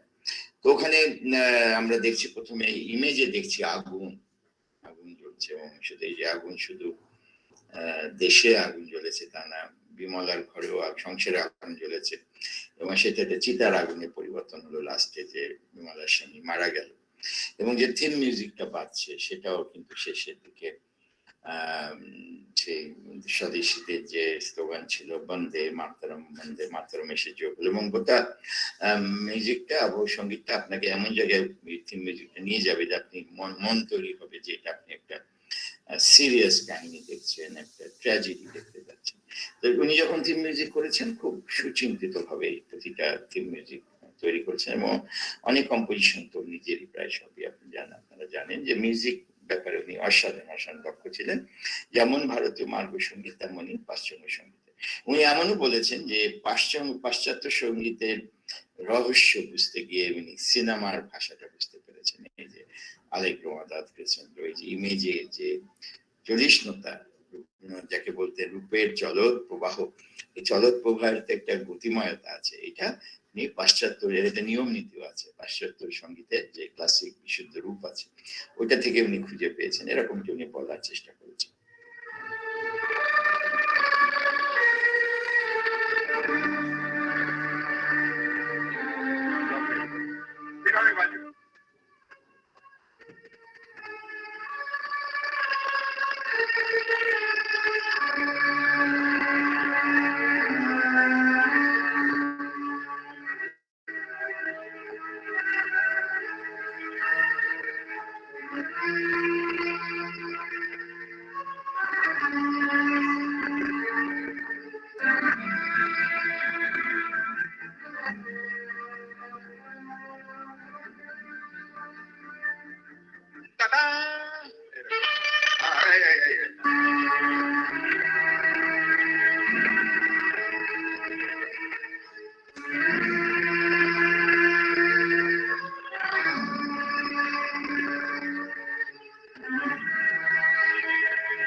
লেট মোটিভ ব্যবহার হচ্ছে। লেট মোটিভ হচ্ছে যে এটাও পাশ্চাত্য সঙ্গীতের একটা বিষয়, যখন অনেকগুলো ইনস্ট্রুমেন্টের মধ্যে কখনো আবার একটা বাঁশি ফিরে এলো, চেলো পিস ফিরে এলো, বা একটা বেহালা। তো ওনার এই অপু ট্রিলজিতে আমরা দেখি যে ওই থিম মিউজিকটা বারে বারেই ফিরে আসে, যখন পরিবার তৈরি বললাম, স্বপ্নের কথা বলে, গ্রামের কথা বলে, নিশ্চিন্ত পড়ে। একটা দৃশ্যের কথা তো অসাধারণ, অপরাজিততে আছে যে বিহারে চাকরি ছেড়ে সর্বজয়া গ্রামে ফিরে আসছে, ট্রেনে বসে আছে, বোঝা তো যায় বিহারের রুক্ষ প্রান্ত ছেড়ে যখন বাংলায় এলো, জল গাছপালা, এবং ওই থিম মিউজিকটা আবার ফিরে এলো, বাঁশির সেই গানটা, নস্টালজিক গান। ঋত্বিক হয়তো খুব আবেগময় মানুষ ছিলেন, উনি বলেছেন যে এটা আণবিক বিস্ফোরণ মতো ঘটেছে ওর মনে। আমাদের মনে একটা সাংঘাতিক আবেগ সৃষ্টি হয়, আবার সেই বাংলা, গ্রাম বাংলা আসে, নিশ্চিন্তপুর, সেই সুখী জীবন, নিস্তরঙ্গ জীবন। তো আবার এই ওইটার কথা মনে পড়ে। থিম মিউজিকের ভারী ভারী চমৎকার ব্যবহার ট্রাই করেছেন, এবং যখন তার লেট মোটিভ ব্যবহার করেছেন তখন খুব চমৎকার করেছেন।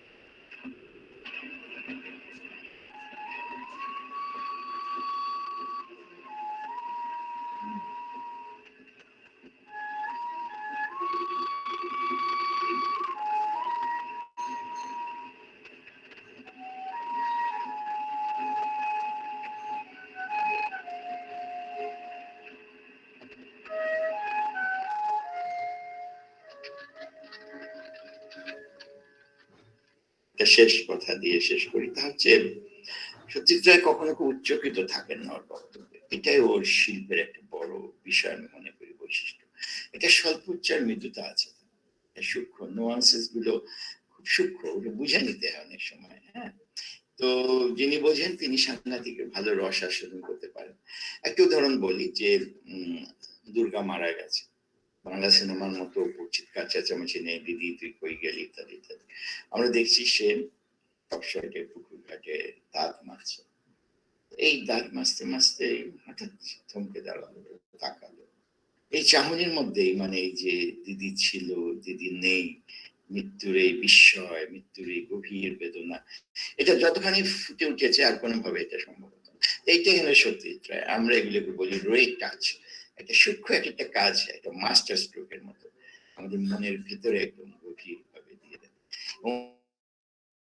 অত্যন্ত পরিণতি বোধের সঙ্গে দেন, একটা আত্মবিশ্বাস সঙ্গে দেন যে তিনি যে বলছেন এটা ঠিকই সঠিক দর্শকের কাছে সঠিকভাবে পৌঁছে যাবে, দর্শক উনি বোকা মনে করেন, নির্বোধ মনে করেন, এবং এই যে তাকে যে আবেগময় ভাবে সবকিছু বলতে হবে, তা এই যে সত্যিকার এই পরিণতি বোধ, কোনটা বলতে হবে কোনটা বলতে হবে না, এই বোধ, এটাও চলচ্চিত্রকে এগুলোকে অমর করেছে। এবং আমার মনে হয় যে এত পরিমিতি বোধ সম্পন্ন চলচ্চিত্রকার এই বাঙালি সমাজে, যেখানে এত আবেগময়তা কিভাবে আবির্ভূত হলেন, এটাই এক আশ্চর্য।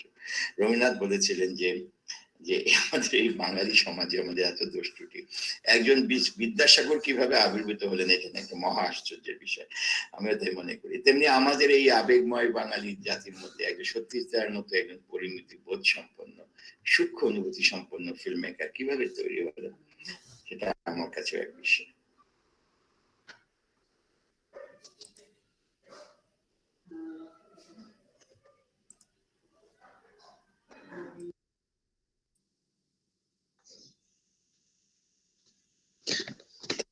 Sir, for letting us know of the eyes of the camera and language of the film. Now, since we did not let our president speak in the beginning, since he chose to speak after the deliberation made by our distinguished speaker, I would now call upon our president Malik to say some few words on this occasion.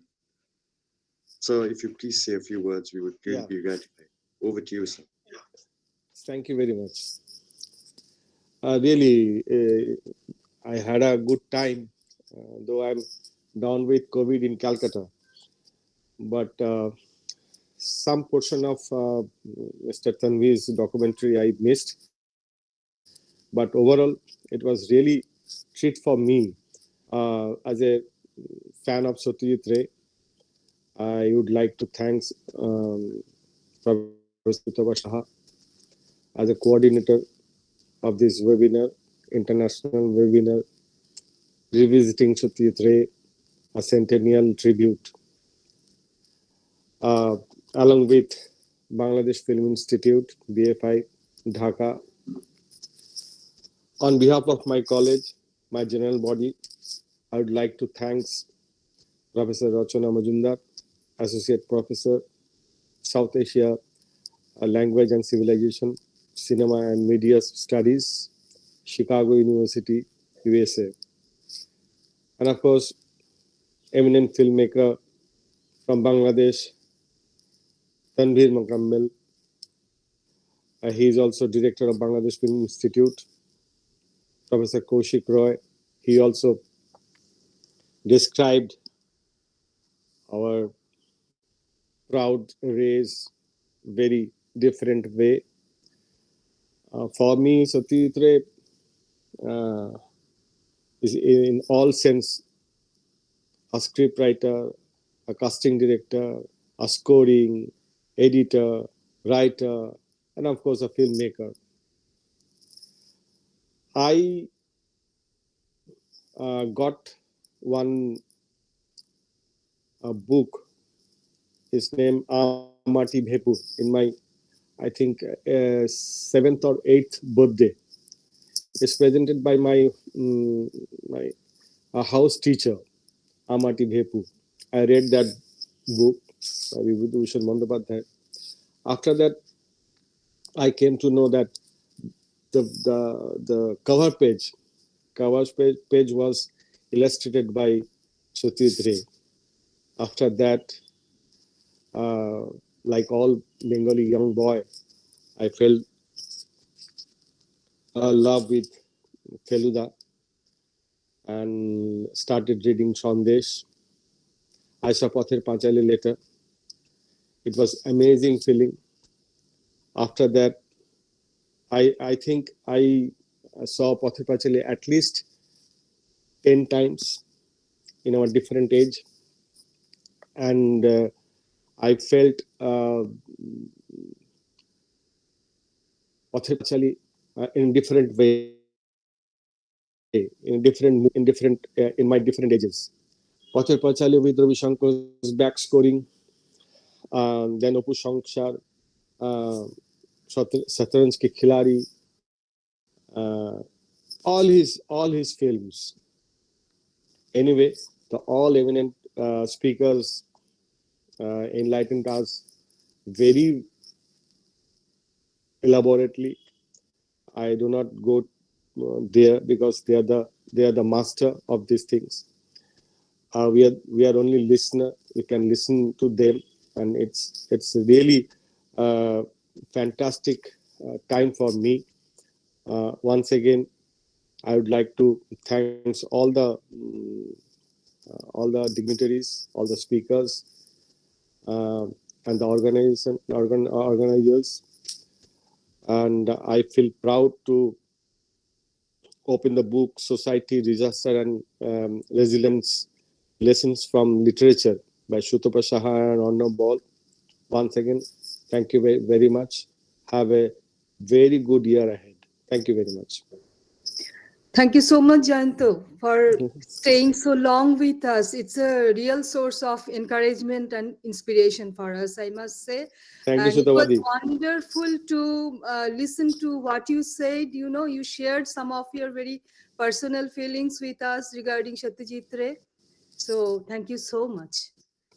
And now over to Professor Ishar Chandra Darnal, and we are going to start with our technical session where papers will be presented, selected papers rather will be presented, and the whole program will be moderated by Professor Ishar Chandra Darnal, and session will be chaired by Professor Kaushik Rai. Thank you, ma'am, and thank you, sir, for your humble words for this occasion. We all are moved by your words. Now, without much ado, we will start with our technical session, where the paper presenters will be presenting their views on Satyajit Ray on the various topics that they have written on. So we have 5 speakers who we have selected, who will be presenting the papers. I would be naming them and I would be naming their topics, after which they would be speaking on their paper for 15 minutes. After that, then if there are no questions, then we will be moving on to the other papers, and that's the other speakers will also be getting 15 minutes each to elaborate on their topics. So please adhere to the timeline, and let us, the other people, let us listen to the enlightening deliberations to follow. So without much ado, I would call upon our first speaker. Sure, just 1 second. Like you have to ask permission from our chairperson, Professor. Sorry, ma'am. Yeah, I believe he's there. Yes. Yes, ma'am. So the whole technical session would be chairing by eminent Professor Kaushik Roy, who has already shared such a beautiful view and new view of Satyajit Ray earlier in this webinar. So he would be the best person to chair the technical session. So, sir, with your permission, I would like to start off with the sessions. Sure, Professor Dhanan. So we are all set after a wonderful inaugural session. We are all set for this technical session too. I welcome all the paper presenters, and the moderator has explained everything to you. So let's begin it. Without wasting time, let's get to business. Thank you so much, Kaushik sir. So without much ado, I would call upon our first paper presenter, who is Basanta Burman, an assistant professor from Umesh Chandra College, Kolkata. He has chosen the topic, the emergence of narrative realism, narrative theory of Ray's Pather. Emergence of narrative realism, narrative theory of Ray's Pather Pachali. This paper deals with the novelty of narrative technique in Satyajit Ray's debut film, Pather Pachali, which is a milestone and is regarded as the bright star in the galaxy of Indian cinema. More than 5 decades ago, a single film ushered in a new age in the cultural universe of India. The claim is neither immodest nor exaggerated. Everybody agrees that Pather Pachali changed the history of Indian cinema. But just precisely what this revolution consisted in is not always very clear. Its humanism, its outdoor shooting style, its handling of actors, its evocation of a Bengal countryside in the historical past, all these factors were new, no doubt, but the most important element is the narrative style, which is in marked contrast with the way films have been made all over India so far. It proposed a narrative devoid of the traditional triangular structure of hero, heroine, villain, and of the non-diegetic song and dance routine. It eschewed melodramatic events and representations. It adopted a secular causality and a linear narration, and it brought into the story ordinary people recognizable as such by the audience. This transition to a different way of telling stories in the cinema, in the Indian cinema, was in line with the changes which had already taken place in literature and drama, at least in Bengal. This should, in turn, be related to the project of modern subject related objects under the rubric of post-colonial studies. There has been a great deal of discussion on the newness of Pather Pachali. Internationally, its authenticity and realism were held. Critic and ordinary viewer equally moved by the fresh look it provided into the landscape of ordinary lives in the Indian countryside. Its lyrical quality, although harder to define, was equally valued.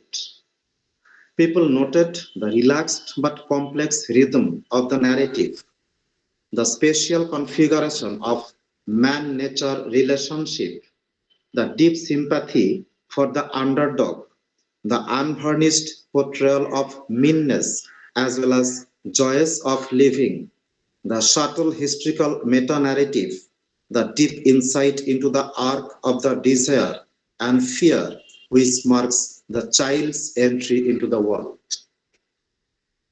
International recognition is neither a necessary nor a sufficient condition for judging a film's worth, but it does provide an index to thresholds and breadths.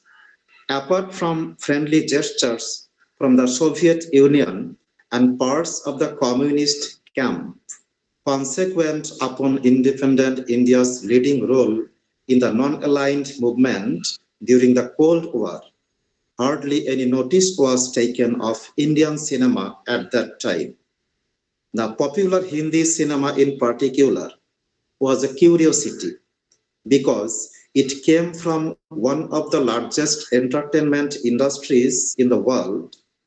But in terms of the world scene, it was one of those national cinemas which dotted the landscape and hardly mattered.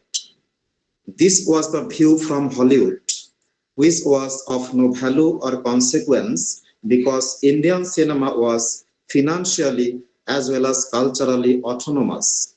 But what did matter was the studied indifference of the filmmaking and film reading avant-garde in the West as well as elsewhere towards what was on offer from the melodramatic repertoire of Indian cinema. Pather Pachali made the international fraternity of cinema to sit up and take notice. The pathetic gloating which is in evidence in the globalized middle class of today, whenever recognition comes from the metropolis, was much less in evidence in the newly emerging nation just into its 8th year of independence. There was a sense that something of a break had taken place in the humdrum round of mythologicals and socials, and that one could share one's joy and pride with the rest of the world. The world was generous in its praise. Cannes, Edinburgh, Manila, and the Vatican in 1956. San Francisco and Berlin in 1957. The roll of honor continued. But the most important thing about the reception of Pather Pachali was the response of Bengal and later on the rest of India. The President's Award for the Best Feature Film in 1955 merely recognized what the film-going public had already decided for itself in the very first week after release. Those cinephiles who lived through the momentous months from August 1955 and onwards will remember the sense of excitement and fulfillment which the film generated. There were rounds of reception and open seminars and discussion, group sessions, reviews, interviews, articles appeared all over the place. It became a talking point at university tea rooms and coffee houses, much prestige attached to those who had gone and seen Pather Pachali at its first run. And the viewing was not confined to the elite only. large numbers of ordinary people went to see the film and were moved by it. In a sense, the international elite and the Bengali common viewer had congruous as well as differing reasons for admiring Pather Pachali. The realism, the humanism, the lyricism appealed to everyone, but the Indian, particularly the Bengali viewer, had special reasons for feeling that the film addressed some of the deepest concerns and values of one's existence. People were living in very difficult times in the partitioned Bengal of the 50s. Poverty, joblessness, scarcity, disease, hunger, injustice, and oppression struck this part of the country. Ray had not intended to mirror the contemporary in the evocation of the not so lost historical past, but he sensed the turmoil of the times in the story of a small family in a small village around the turn of the century. He was proposing that it was important to look at the conditions for the production of anxiety and despair, pleasure and hope, solidarity and division. He placed the ordinary man and woman at the center of his narrative and brought children to the fore. The girl child fulfills her destiny by dying, but the boy survives to carry on the grim struggle with the mother by his side. Clearly, the mention is here made of Durga and Apu, the two children characters played by Uma Dasgupta and Shubir Banerjee, respectively. Durga died of influenza and she could never keep her promise to Apu to get him to show the train. Another character, Indir Thakurun, played by Chunibala Devi, was really pathetic and heart-touching. Indir Thakurun died in the film, and in reality, Chunibala Devi died of influenza in 1955, just before the film was released. She was the first Indian actress to win an International Film Festival Award in the Best Actress category in the Manila Film Festival in 1956. The artistic and technical conditions for the production of Pather Pachali, stark at one end and startling on the other, have been documented with great good humor by Ray himself. The camera of Subroto Mitra and the sets of Banshi Chandragupta, mavericks of enormous innovative talent, came up with technical solutions to the rigorous demands of Ray's imagination. He was charting an artistic path untrodden by any Indian filmmaker so far. Lighting of an old broken down house, for instance, or getting complete novices to face the camera needed formidable ingenuity and aplomb. Ray's job was to think of ways of forging a new consensus on the protocols of realism with his projected audience. He had no hero or heroine or villain or fighting or melodrama or clowning or dances or lilting songs or lavish sets on offer. Therefore, he had to persuade the viewer to adjust the sights and the narrative desire to the new representational regime. This was done by offering a richness of detail, both natural and social, which the filmgoer had seldom seen represented.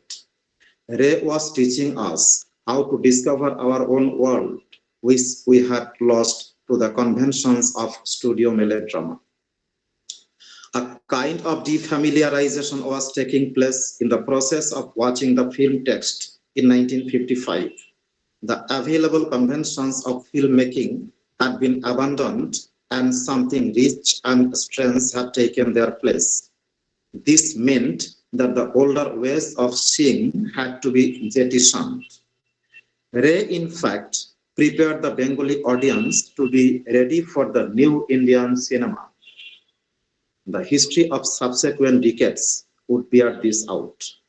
Ray's revolution may be called unfinished because only a small part of the Indian film-going public has remained loyal to its radical vision. There are, of course, historical reasons why melodrama and mimicry have continued to dominate the scene of... Sorry to disturb you, Professor Bowman. You have 2 minutes left to wind it up. Please. Okay, sir. The international context of Ray's new artistic break is pretty well known. Ray himself repeatedly acknowledges his debt to the modern masters like Eisenstein, Pudovkin, Renoir, Dishika, Ford, Orson Welles, and others. He was generous, perhaps too generous, to old Hollywood because most of his work flatly contradicted the standard of Hollywood procedures. It is also recognized that Ray's cinema, like Mrinal Sen's and Hrithik Ghatak's, is a major contribution to cultural modernity in India. The cinema comes of age with their hands. What is not very often kept in mind is the trajectory of cultural modernity in Bengal, which describes a separate curve from most of the rest of India. In short, Satyajit Ray, the latest pioneer in a prolonged struggle to achieve an Indian version of modernity, that he had chosen the 10th muse is a bit of luck for the world of cinema. Thank you all. That's all, sir. Thank you. Thank you, Professor Donald, if you allow me. Thank you very much, Professor Bashanta Bowman. Actually, realism, humanism, and lyricism inextricably intertwined with each other. These three elements are three very important, I think, most important parameters to judge Satyajit Ray's films. So you have started this technical session in a very befitting manner by exploring this particular area. Thank you very much, and best of luck for your future endeavor. Thank you, sir. Thank you. Professor Donald, you can call upon the next presenter. I think it's Subhashish Bhattacharjee. Sure, sir. Our next speaker, in fact, speakers for the day is Subhas Bhattacharjee, Assistant Professor of English, Munshi Premchand Mahavidyalaya, Siliguri, and Rohit Saha, who is an independent scholar. Their topic for the paper is Of Diseased Bodies, Illness as Metaphor in Satyajit Ray's Gana Shatru and Shaka Proshaka. Over to you, dear speakers. And it would really be we would really be grateful if the speakers could turn on their video and we could see their faces when they are deliberating their papers. Thank you, sir. Over to you, speakers.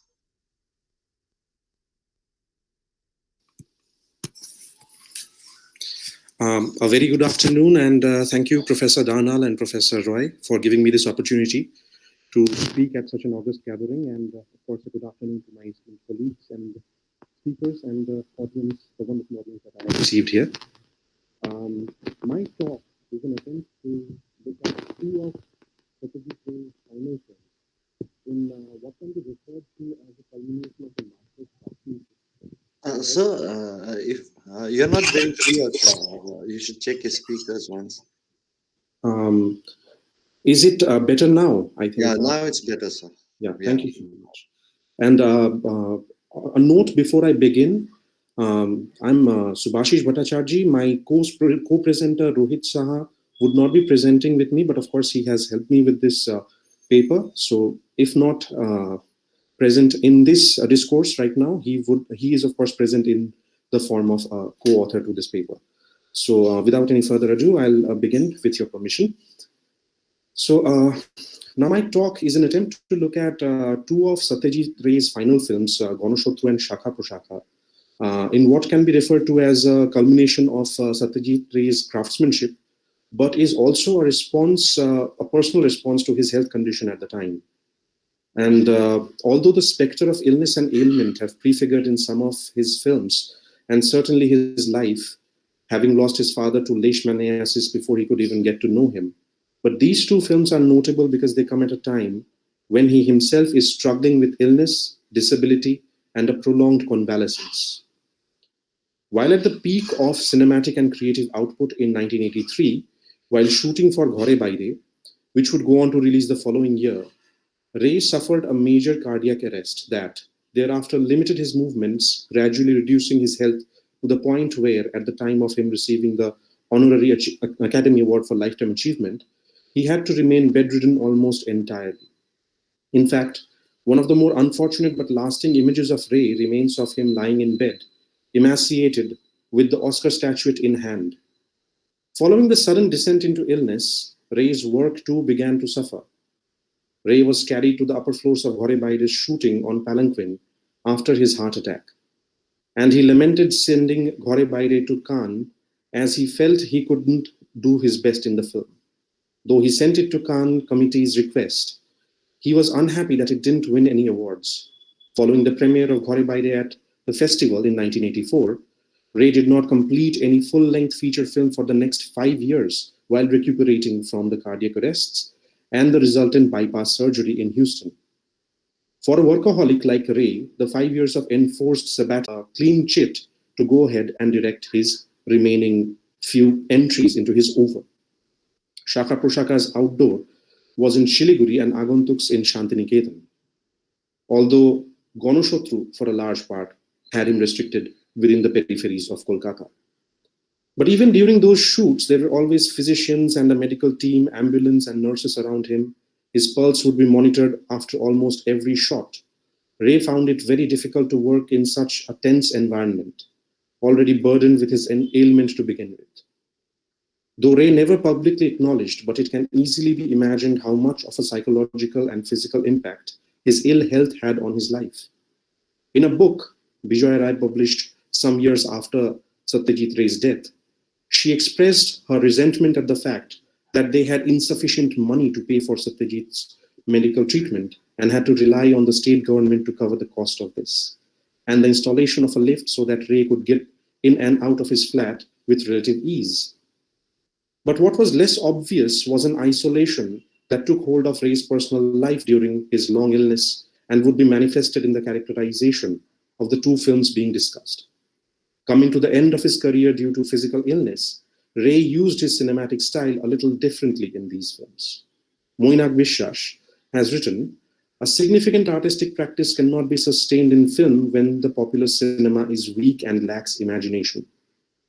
The late films, Ghore Baire, Ganushotru, Shaka Proshaka, and Agantuk, show not only the crisis of an artistic project, but the institution of Bengali cinema in shambles.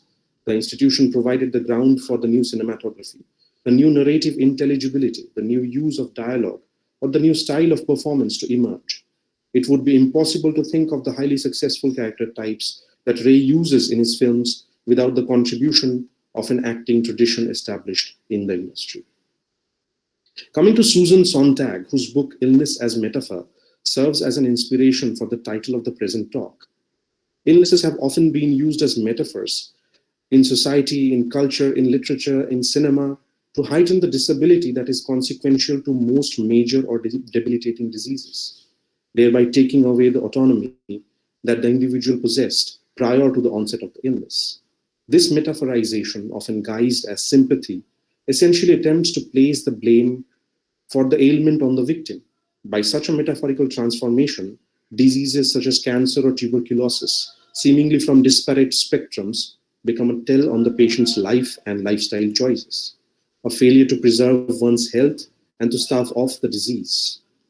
While Sontag goes on to state that metaphors of illness are essentially a negation of the patient, and while that claim itself has been contested and refuted by her critics, the present discussion is not an attempt to validate or reject this approach, but rather to see illness as a metaphorization indeed, but also one that could be directed towards the performance of some specific act, which in Ray's case would become the narrative additives to his later films when he chooses to use them as such.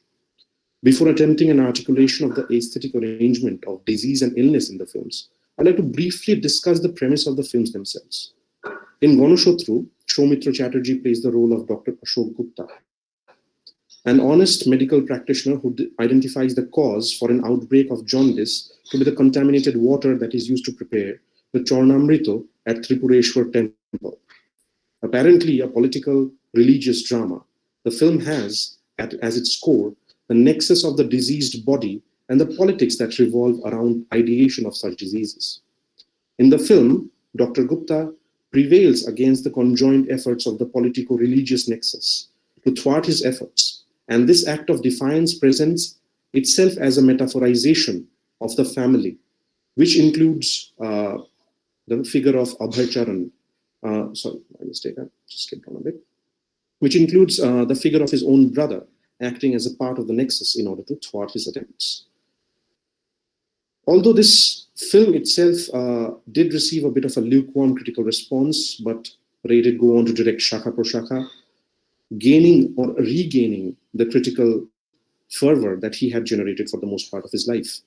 In Shaka Proshaka, the aging patriarch of the family, Abhay Charan, who suffers from a form of amnesia affected by old age, and his son Ananda Mohan, the protagonist of the film, who suffers a sudden bout of illness equivalent to Ray's cardiac arrest to some extent, and Ananda Mohan's second son, who following a vehicular accident and the resultant trauma has chosen to suppress his memories, are parts of the metaphor of illness in the film.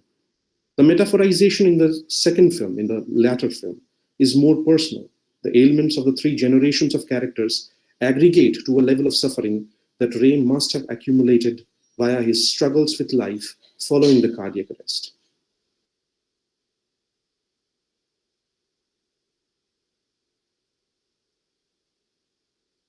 To play an enemy of the people was at once an attack on society and established an or institutionalized religion, and also a kind of a narration on the anthropo-origin pollution that would cause their own diseases.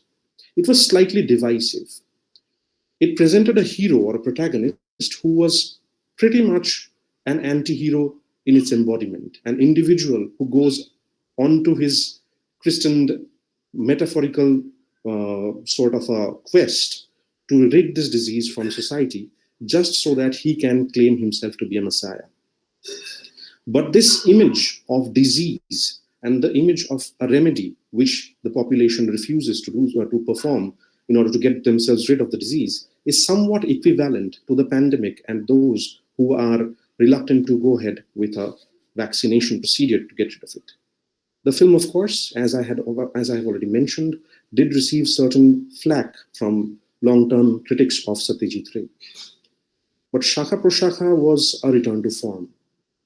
Chidananda Dasgupta, who had criticized Ganashotru, had remarked that it is a matter of great joy for many of Ray's fans that he overcame his physical crisis and re-entered the path of self-righteous films. The lack of self, which was so widely felt in Ganashotru, and the impression of his physical crisis is easily seen. This first step is very strong. There is no doubt that Shaka Proshaka will entertain all around in its own right. In this film, the protagonist is certainly not a portrait of Ray himself, who would not descend down to such kind of a metaphorization that would directly implicate him and his illness. It would be a very reductive view of his art and the great artist that he was. Ananda Mohan is a person who is a sufferer of multiple diseases. One is the disease that affects his body. The other are diseases that affect his psychology and also his cultural attitude. He's somebody who cannot endure any form of corruption, and yet two of his sons are corrupt. In this world, he suffers from the knowledge that his own father is losing all memory of him as his son, and his son is repressing all memories of him being the son to Ananda Mohan. This characterization is looking from the outside into the world of illness. It's not the world of illness coming out and spreading its roots into the cinematic world of Ray. There are certain symbolisms and imageries which absolutely established the idea of illness or the aesthetics of illness in the film. Reflecting the overarching theme of ailment, as soon as the title is read on the screen, the camera moves from left to right, enacting an arc similar to an ECG reading, while we also see the reading of the ECG on screen. Added to this was the onomatopic sound of the heart, the sound that makes lub-dub, lub-dub, followed by the music, first cut, and then the drawn sound. Unlike his more pleasant outings, where the main theme immediately sticks to the mind of the audience, in Shakha Proshakha there is a jarring alienation from the visual and oral mismatch. What one sees is not what is. The central character, a weak link eventually to be ravaged by ill health, much like Satyajit Ray himself was, weakens the apotheosis of the film itself, the symbolic branches of the tree. And the film opens and closes with a lingering aura of illness, beginning with illness as deleterious and closing with illness still retaining a sense of hope and possibilities. The opening, before the heart attack, is long and talky, verging on the didactic, intended to explain the old man's philosophy of life and his account of his second son's mental disability. However, this sense of uncertainty does not mar the film in any way. And after Ananda Mohan's heart attack, the relationships between the four sons, the two wives, the young boy, and the doctors quickly take over and lead us in a fascinating dance of thoughts and feelings centered on the barely speaking father, edited by Ray with his customary fluency and subtlety. Nothing much is happening, much like Samuel Beckett's Godot. Indeed, that is why the family members are getting frustrated. But it is not quite like Beckett. To quote Ray from a quip he made in 1950, nothing happens except 100 little apparently irrelevant details, instead of obscuring the theme, only to help to intensify it by contrast, and in addition create the illusion of actuality better. There is a barrage of images that, while multidimensional by all accounts, can also possess a quaint garb of illness-related symbolism if the audience is inclined to conceive of them thus.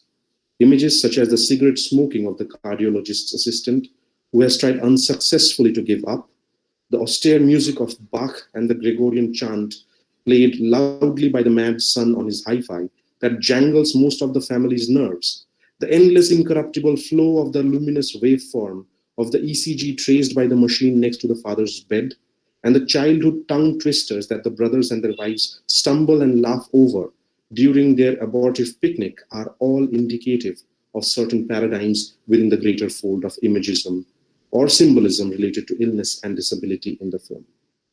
Furthermore, the almost total absence of the world at large from the cinematic landscape of the film is notable.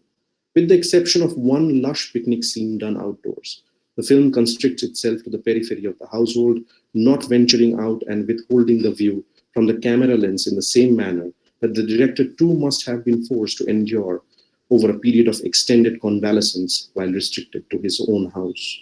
But, and it is here that things take a turn towards optimism, Ray does not remain anchored to the limitations that his illness imposes upon him. Although the films are largely restricted to the indoors, but nowhere in his well-organized tradition of sound, dialogue, and photography the condition of cinema being affected. Not a single part of the well-planned screenplay that he has resorted to in arranging the whole film in a very closed place has not turned out to be dramatic. In a way, illness actually enriches these two films, the latter more so than the previous one.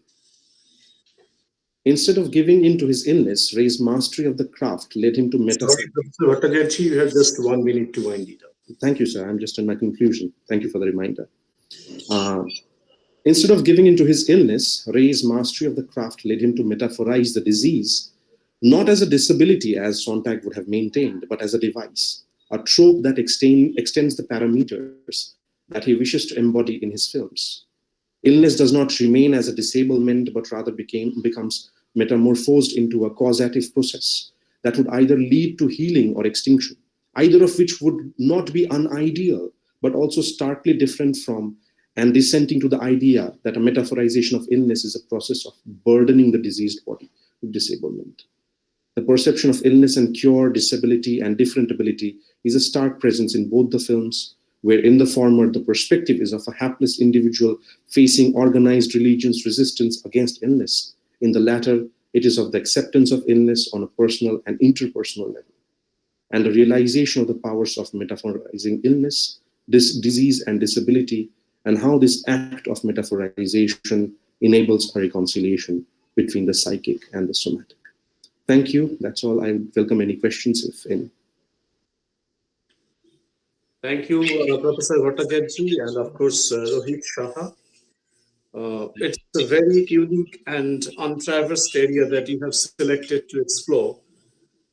It's almost like that kind of criticism which I mentioned earlier in my talk, having the critical insight, the critical engagement, and the young researchers are expected to come up with such studies with critical insights. Thank you very much. Thank you, sir. Best of luck. Thank you so much. Mr. Donald, who is our next speaker, next presenter? Thank you, sir. The next speaker for the day is Dr. Namanita Sengupta, an assistant professor in English, Sarsuna College, University of Calcutta. The topic for her paper is Satyajit's World of Nonsense. Over to you, ma'am.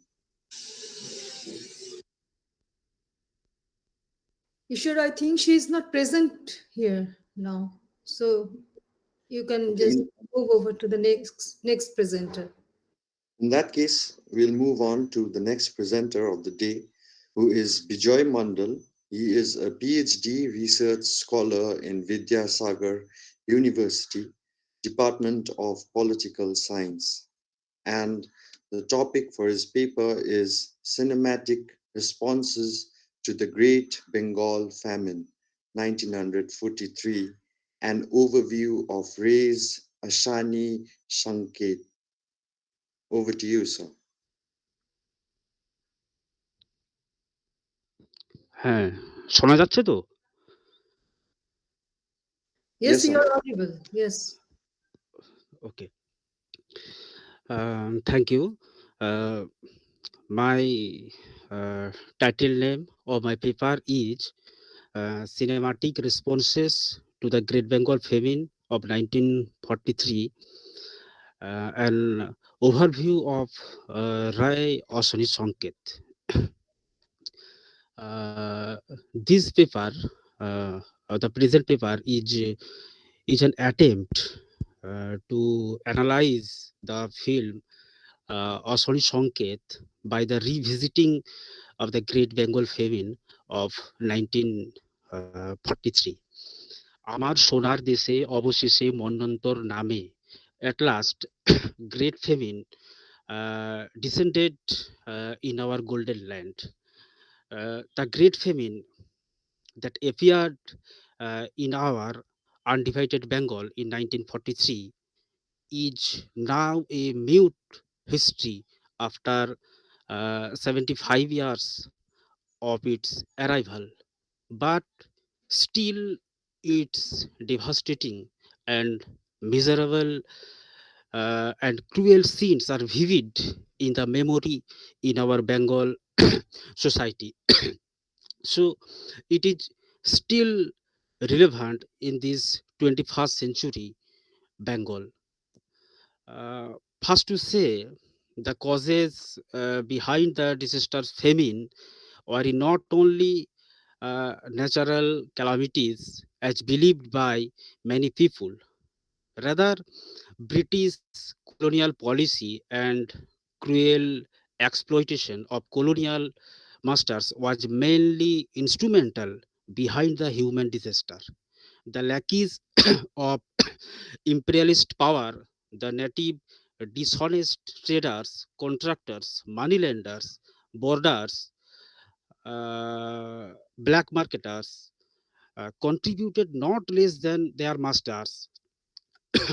Death roll due to uh, the great famine is yet difficult to determine, but it assessed by many scholars, though there is no unanimous opinion in this regard, that might be up to 50 lakhs of lives.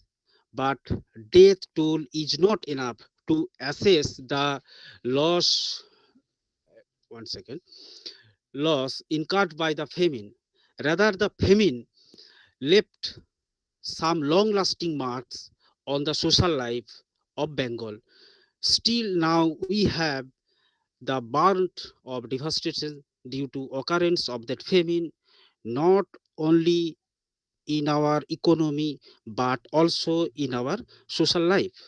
The famine made almost whole of Bengal just like a hell. Hundreds, thousands of stray died bodies were lying along the streets of Kolkata and other cities, along the village roads or in the fields. Vulture, stray dogs, and jackals were competing for their prey. Such scenes were common in those days. We can see such pictures in our literature and painting written or drawn by the contemporary writers or artists or social workers. Such a masterpiece in our Bengali literature is the novel Asani Sanket, written by famous literature Vibhuti Bhushan Bandyopadhyay. The novel was afterward filmized by Satyajit Ray. The film, the film was uh, starred by Soumitra Chatterjee, Ganga Charan Chakraborty, Bobita, a Bangladesh actress. Other performers were Sondha Rai, Chutki, Chitra Bandyopadhyay, Moti, Paritosh Bandyopadhyay, Govinda Chakraborty, Dinabandhu Noni Ganguly, Jadu, etc. Chidananda Dasgupta has written Satyajit had a long time plan to filmize Asani Sanket, particularly uh, particularly the particularly the drought and scarcity of food during 1966 to 1967 conflagrated his memory of reading the novel Asani Sanket. But when Satyajit started the process of making this film, the memory and impact of food movement of 1966 had already faded away. Already then first phases of green revolution had been completed. India was then determined to fulfill its promise to make country self-sufficient in regard to food stuff, and depending on this mission, Indira Gandhi rose to power in center with her monopoly authority. The question uh, arises that why, as a director or script writer, Satyajit choose Asani Sanket or Vibhuti Bhushan for filmization, as Satyajit was then preoccupied with the political upheaval around Kolkata. Why he chose Asani Sanket, which is centered on rural life depicted by novelist himself. It is unlikely for Satyajit to highlight the cruelty during the famine year shown by Vibhuti Bhushan. So Satyajit consciously chose the color that is nature lying between the lines within the novel. Satyajit originality regarding observation of the subject and his thought about film is revealed in his film. His originality is reflected in the form and content of the film. As far as the novel is concerned, it may be said that Satyajit is not so committed to the man-made disaster or that famine shown by Vibhuti Bhushan. Rather, Satyajit stress is on the nature and its beauty enunciated in the novel that was simultaneously ongoing during the devastating famine. Satyajit described the nature of rural Bengal through the eyes of Vibhuti Bhushan. As a nature lover, literature, Vibhuti Bhushan description of nature is not less important aspect than miseries of the people shown in the novel. This aspect was chosen by Satyajit, so he needed color as a filmmaker. Satyajit liking the Vibhuti Bhushan is well known. He has narrated repeatedly about dialogue written or used by Vibhuti Bhushan. He advised Bengali scriptwriter to take lesson from Vibhuti Bhushan regarding dialogue. It seems from his presentation of dialogues that he just put the words directly in paper from the lips of the characters.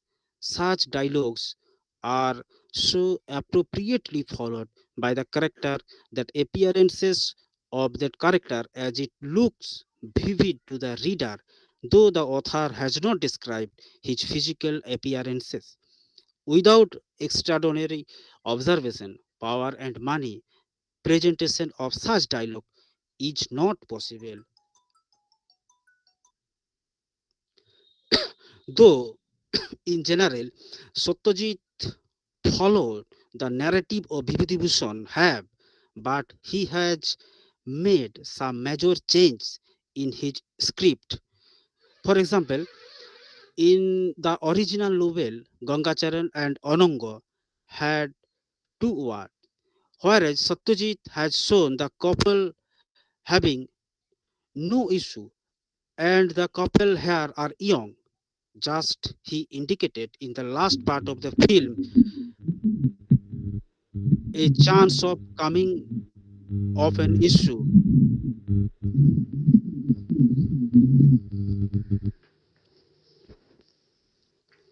Rohit Shaha, please mute yourself. Rohit Shaha, kindly mute yourself. Satyajit Asali Sanket is a color film. Naturally, nature is here very live.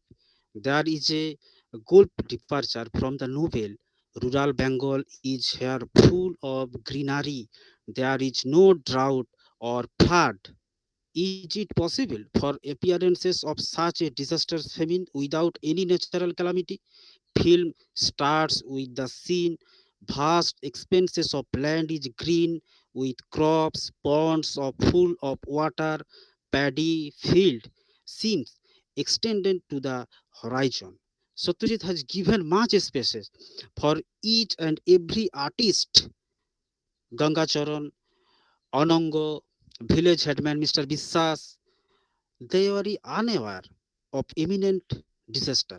Role of Soumitra as Gangacharan is not is not only memorable but also it was a milestone for his long performing career. Satyajit smashed the image of Calcutta youth through Gangacharan. Rather, Satyajit Ray depicted Gangacharan as a cunning and expert in Brahmanical tricks, just like a parasite. Being himself a Brahmin, he is averse to Bhattacharya. At the end, his Brahmanical false pride is punctured. This climax is nicely articulated by Soumitra Chatterjee. Gangacharan gaze at his beautiful wife is very pleasing to the audience. In the film Asuli Sanket, a valuable discovery of Rai is heroine Bobita. Under the direction of director Satyajit Ray, her performance is unparalleled. It proves again the efficiency of Satyajit in respect of selection of artist. Wife Ananga of wife Ananga of Gangacharan uh, could not be distinguished by the audience. Her expertise in all situations, whether in discharging familial duties, love, shame, or in distress, her performance really captivate us. In the role of Chutki, Sundharai is quite natural and easy. Such an extraordinary artist like Sundharai might be fit to play the role of the central character, Onongo. The question may arise, but she was not entrusted by Satyajit. Rather, Satyajit had to import an artist for this role from Bangladesh. Probably Satyajit was in search of a female artist having simplicity of rural background. Maybe Sondharai during those days lacked such cherished simplicity in Satyajit's views. Dinu Bhattacharya is a Brahmin of a distant village. Parasitic ideal, Bhattacharya tries to run his family depending only on alms in the excuse of Professor Mondal, sorry to interrupt you. We have 1 minute left. Thank you. Okay, sir. The storyline of Asani Sanket revolves around the family of Gangacharan and socio-economic class structure centering on this family. So-called village elite, big landholder Mr. Bissas, a neighbor of Onongo, natural house Chutki, an untouchable girl of neighboring village Moti, Gangacharan, Onongo, whether high or low remained in their respective position before the famine. But all were upset at the appearances of the disaster. First step of disaster came in kerosene became scarce, price hike of rice, past traditional relation within the village began to breaking up. Rice shop at the market was looted for the first time. On that very day, Brahmin identity of Gangacharan became shattered. Even a village moneylender returned empty-handed from a distant market where he went in search of rice due to his prejudice since birth. He arranged a meal for the poor hungry Gangacharan, but Gangacharan did not arrow to understand that day of special facility for Brahmins are gone. No doubt, Satyajit film Asani Sanket is accepted, extraordinary, and recognized as an extraordinary creation in the history, especially in the history of cinema world. Though the film Satyajit Ray exposed the cruel acts perpetrated by British imperialism before people of the world. নিঃসন্দেহে বলতে পারা যায় যে নিঃসন্দেহে বলতে পারি যে সত্যজিতের এই অশনি সংকেত যে ছবি বা চলচ্চিত্র একটা অসাধারণ সৃষ্টি বলেই থেকে যাবে। তাছাড়া এর যে একটা হিস্টোরিক্যাল ভ্যালু, ঐতিহাসিক মূল্য, এর মানে সত্যতা স্বীকার করতেই হয় আমাদের। মানে এটা বিশ্ববাসীর কাছে একটা মাইলস্টোন হিসাবেই সত্যজিতের এই অশনি সংকেত একটা মাইলস্টোন হিসাবেই থেকে যাবে, এটা আশা করা যায়। Thank you sir, thank you madam. Thank you, Professor Mondal, for your paper. Yes, indeed, Ashwini Sanket is one of the most controversial films of Satyajit. It's, you can say, his return to Vibhuti-Bhushan after Lopu Trilogy. And let me share one very interesting thing about Ashwini Sanket. I don't know whether you have noticed it or not. Satyajit hasn't used fade off or dissolve or any other editing technique to go from one shot to another except cut in this film. It is the only punctuation cut, and that is this particular technical aspect is very important to understand his attitude towards that tragedy. Anyway, thank you very much for your paper. And I think we have our last presenter, Professor Donald. Thank you, sir. Yes, sir. And, the last presenter. Is Professor Sengupta present? I don't think so. I don't think so, sir. No. Okay, fine. So then, Professor Moichi Chakraborty is our next presenter. Yes. Yes, sir. So the next and the last paper presenter for the day is Mohitra Chakraborty, a state-aided college teacher in the Department of English, Siliguri Mahila Mahavidyalaya. The topic of her paper is Deconstructing The Angel in the House, a feminist analysis of the women characters in select films of Satyajit Ray. Over to you, ma'am. Uh, she's not present, I think. So we have to mark her absent here. She's not present. Yes, ma'am, I think she's not So I present. think this is the end of this presentation, this Yes, session, yes. right? That brings us to the end of this technical session. Kaushik, and I would like to give special thanks to you because we have demanded so much of your time and effort today. Yes, No. of course. Since Really a very enriching experience for me, Didi. I Yes. must express my gratitude to you. You have given me this opportunity. It's very enriching experience. And we'll look forward to have you with us in future, in similar events. So thank you very much. Thank you all the presenters, and I wish you a lot for your future endeavors. And it's over to you, Professor Donald. Thank you, sir. Your presence has really been enriching and enlightening for all of us present here. Thank you very much, as Professor Sutapasa has also said, on behalf of the department. All of us really want to thank you, sir. Now, moving on with the schedule of a program, we next have the valedictory session, which would be done by Dr. Honor Ball, who is an associate professor from the Department of English and the coordinator of IQAC. I give on the stage to you, sir, to deliver the valedictory session. Okay, thank you, Donald, sir. We have come to the end of the program, and now it is time for valedictory session. A very good afternoon and a warm welcome to all of you to this valedictory session of the international webinar on revisiting Satyajit Ray, a Centennial tribute.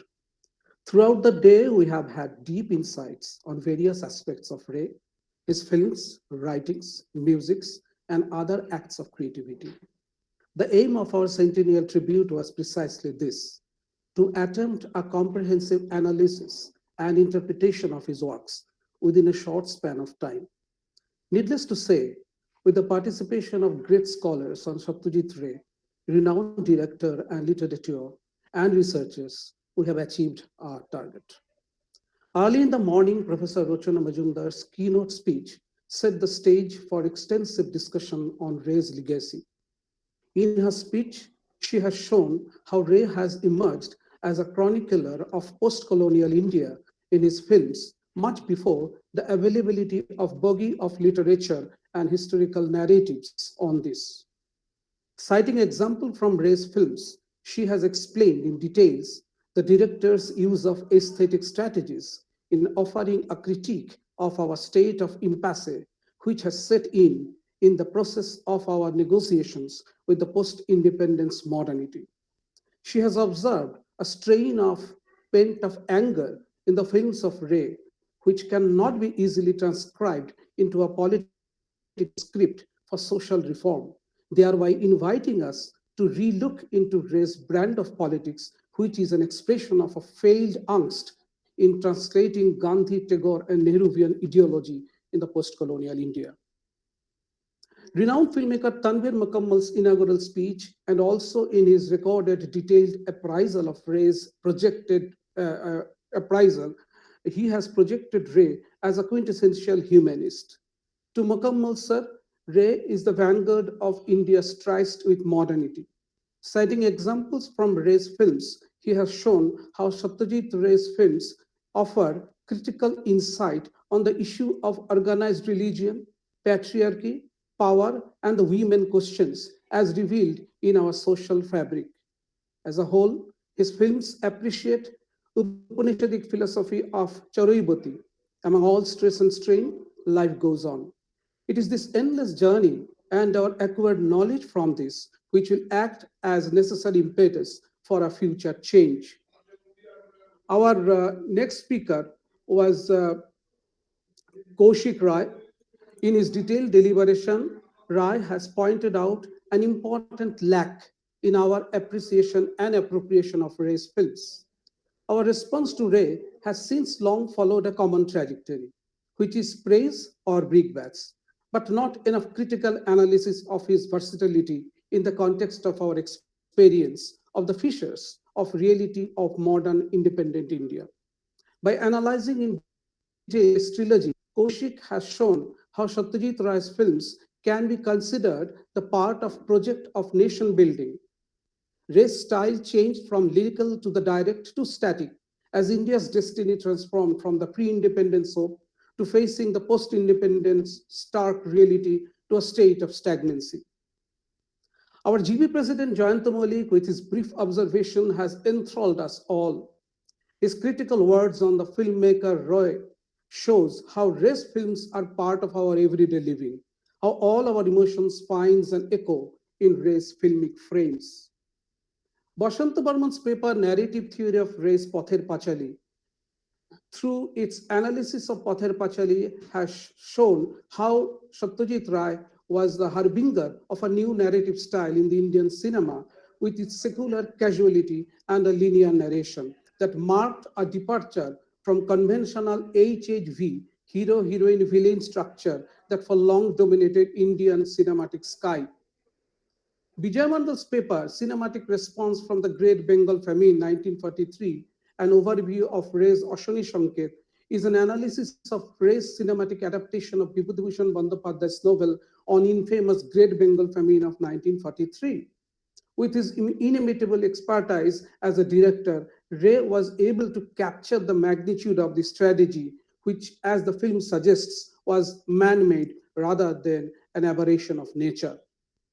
The joint paper of Subhashish Bhattacharya and Rohit Saha, titled Of Diseased Bodies, Illness as a Metaphor in Satyajit Ray's Ganashotru and Shakha Proshakha, focused on a study of Ray's use of diseased body as a site for a new metaphorization of illness that could be considered to be an extension of Sushant Sontag's seminal study on illness as metaphor.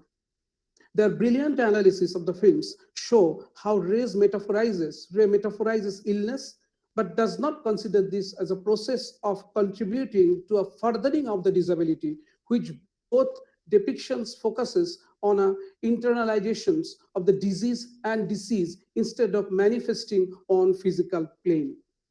So in this way, we have seen that all the speakers in their personal capacities have tried to capture various aspects of Ray. We have got lots of papers from different presenters. Unfortunately, few of them are not present, but we have all these papers where other aspects of Ray's oeuvre, not only the films, but also his comic timing and also his drawings and his calligraphy, they have all been touched upon. So in a sense, we can say that every aspects of Ray have been touched by these presenters in this seminar. So in that way, it's a matter of great contentment for all of us. I conclude with the thanks to all, hoping that this seminar will be a new beginning for reappraisal of Ray in the true sense of the term. Thank you all, and a very good day.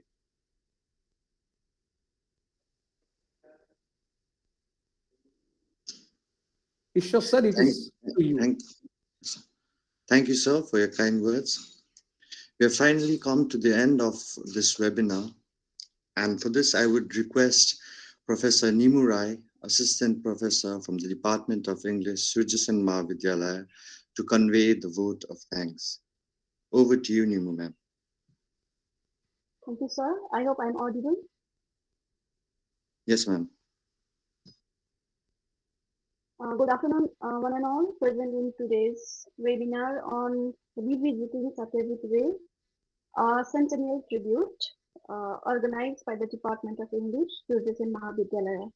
Of course, it is my privilege to propose a vote of thanks on behalf of the host department, that is the Department of English. Words are not enough to express our gratitude to everyone present here. However, at the trying time caused by pandemic, words are the only medium through which we can express our heartfelt thankfulness. So I take this opportunity firstly to thank our resource persons, Professor Rochana Mazumdar, Mr. Tanveer Mokamal and Professor Kaushik Roy, who accepted our proposal to grace today's event and share their valuable thoughts on the topic of today's webinar.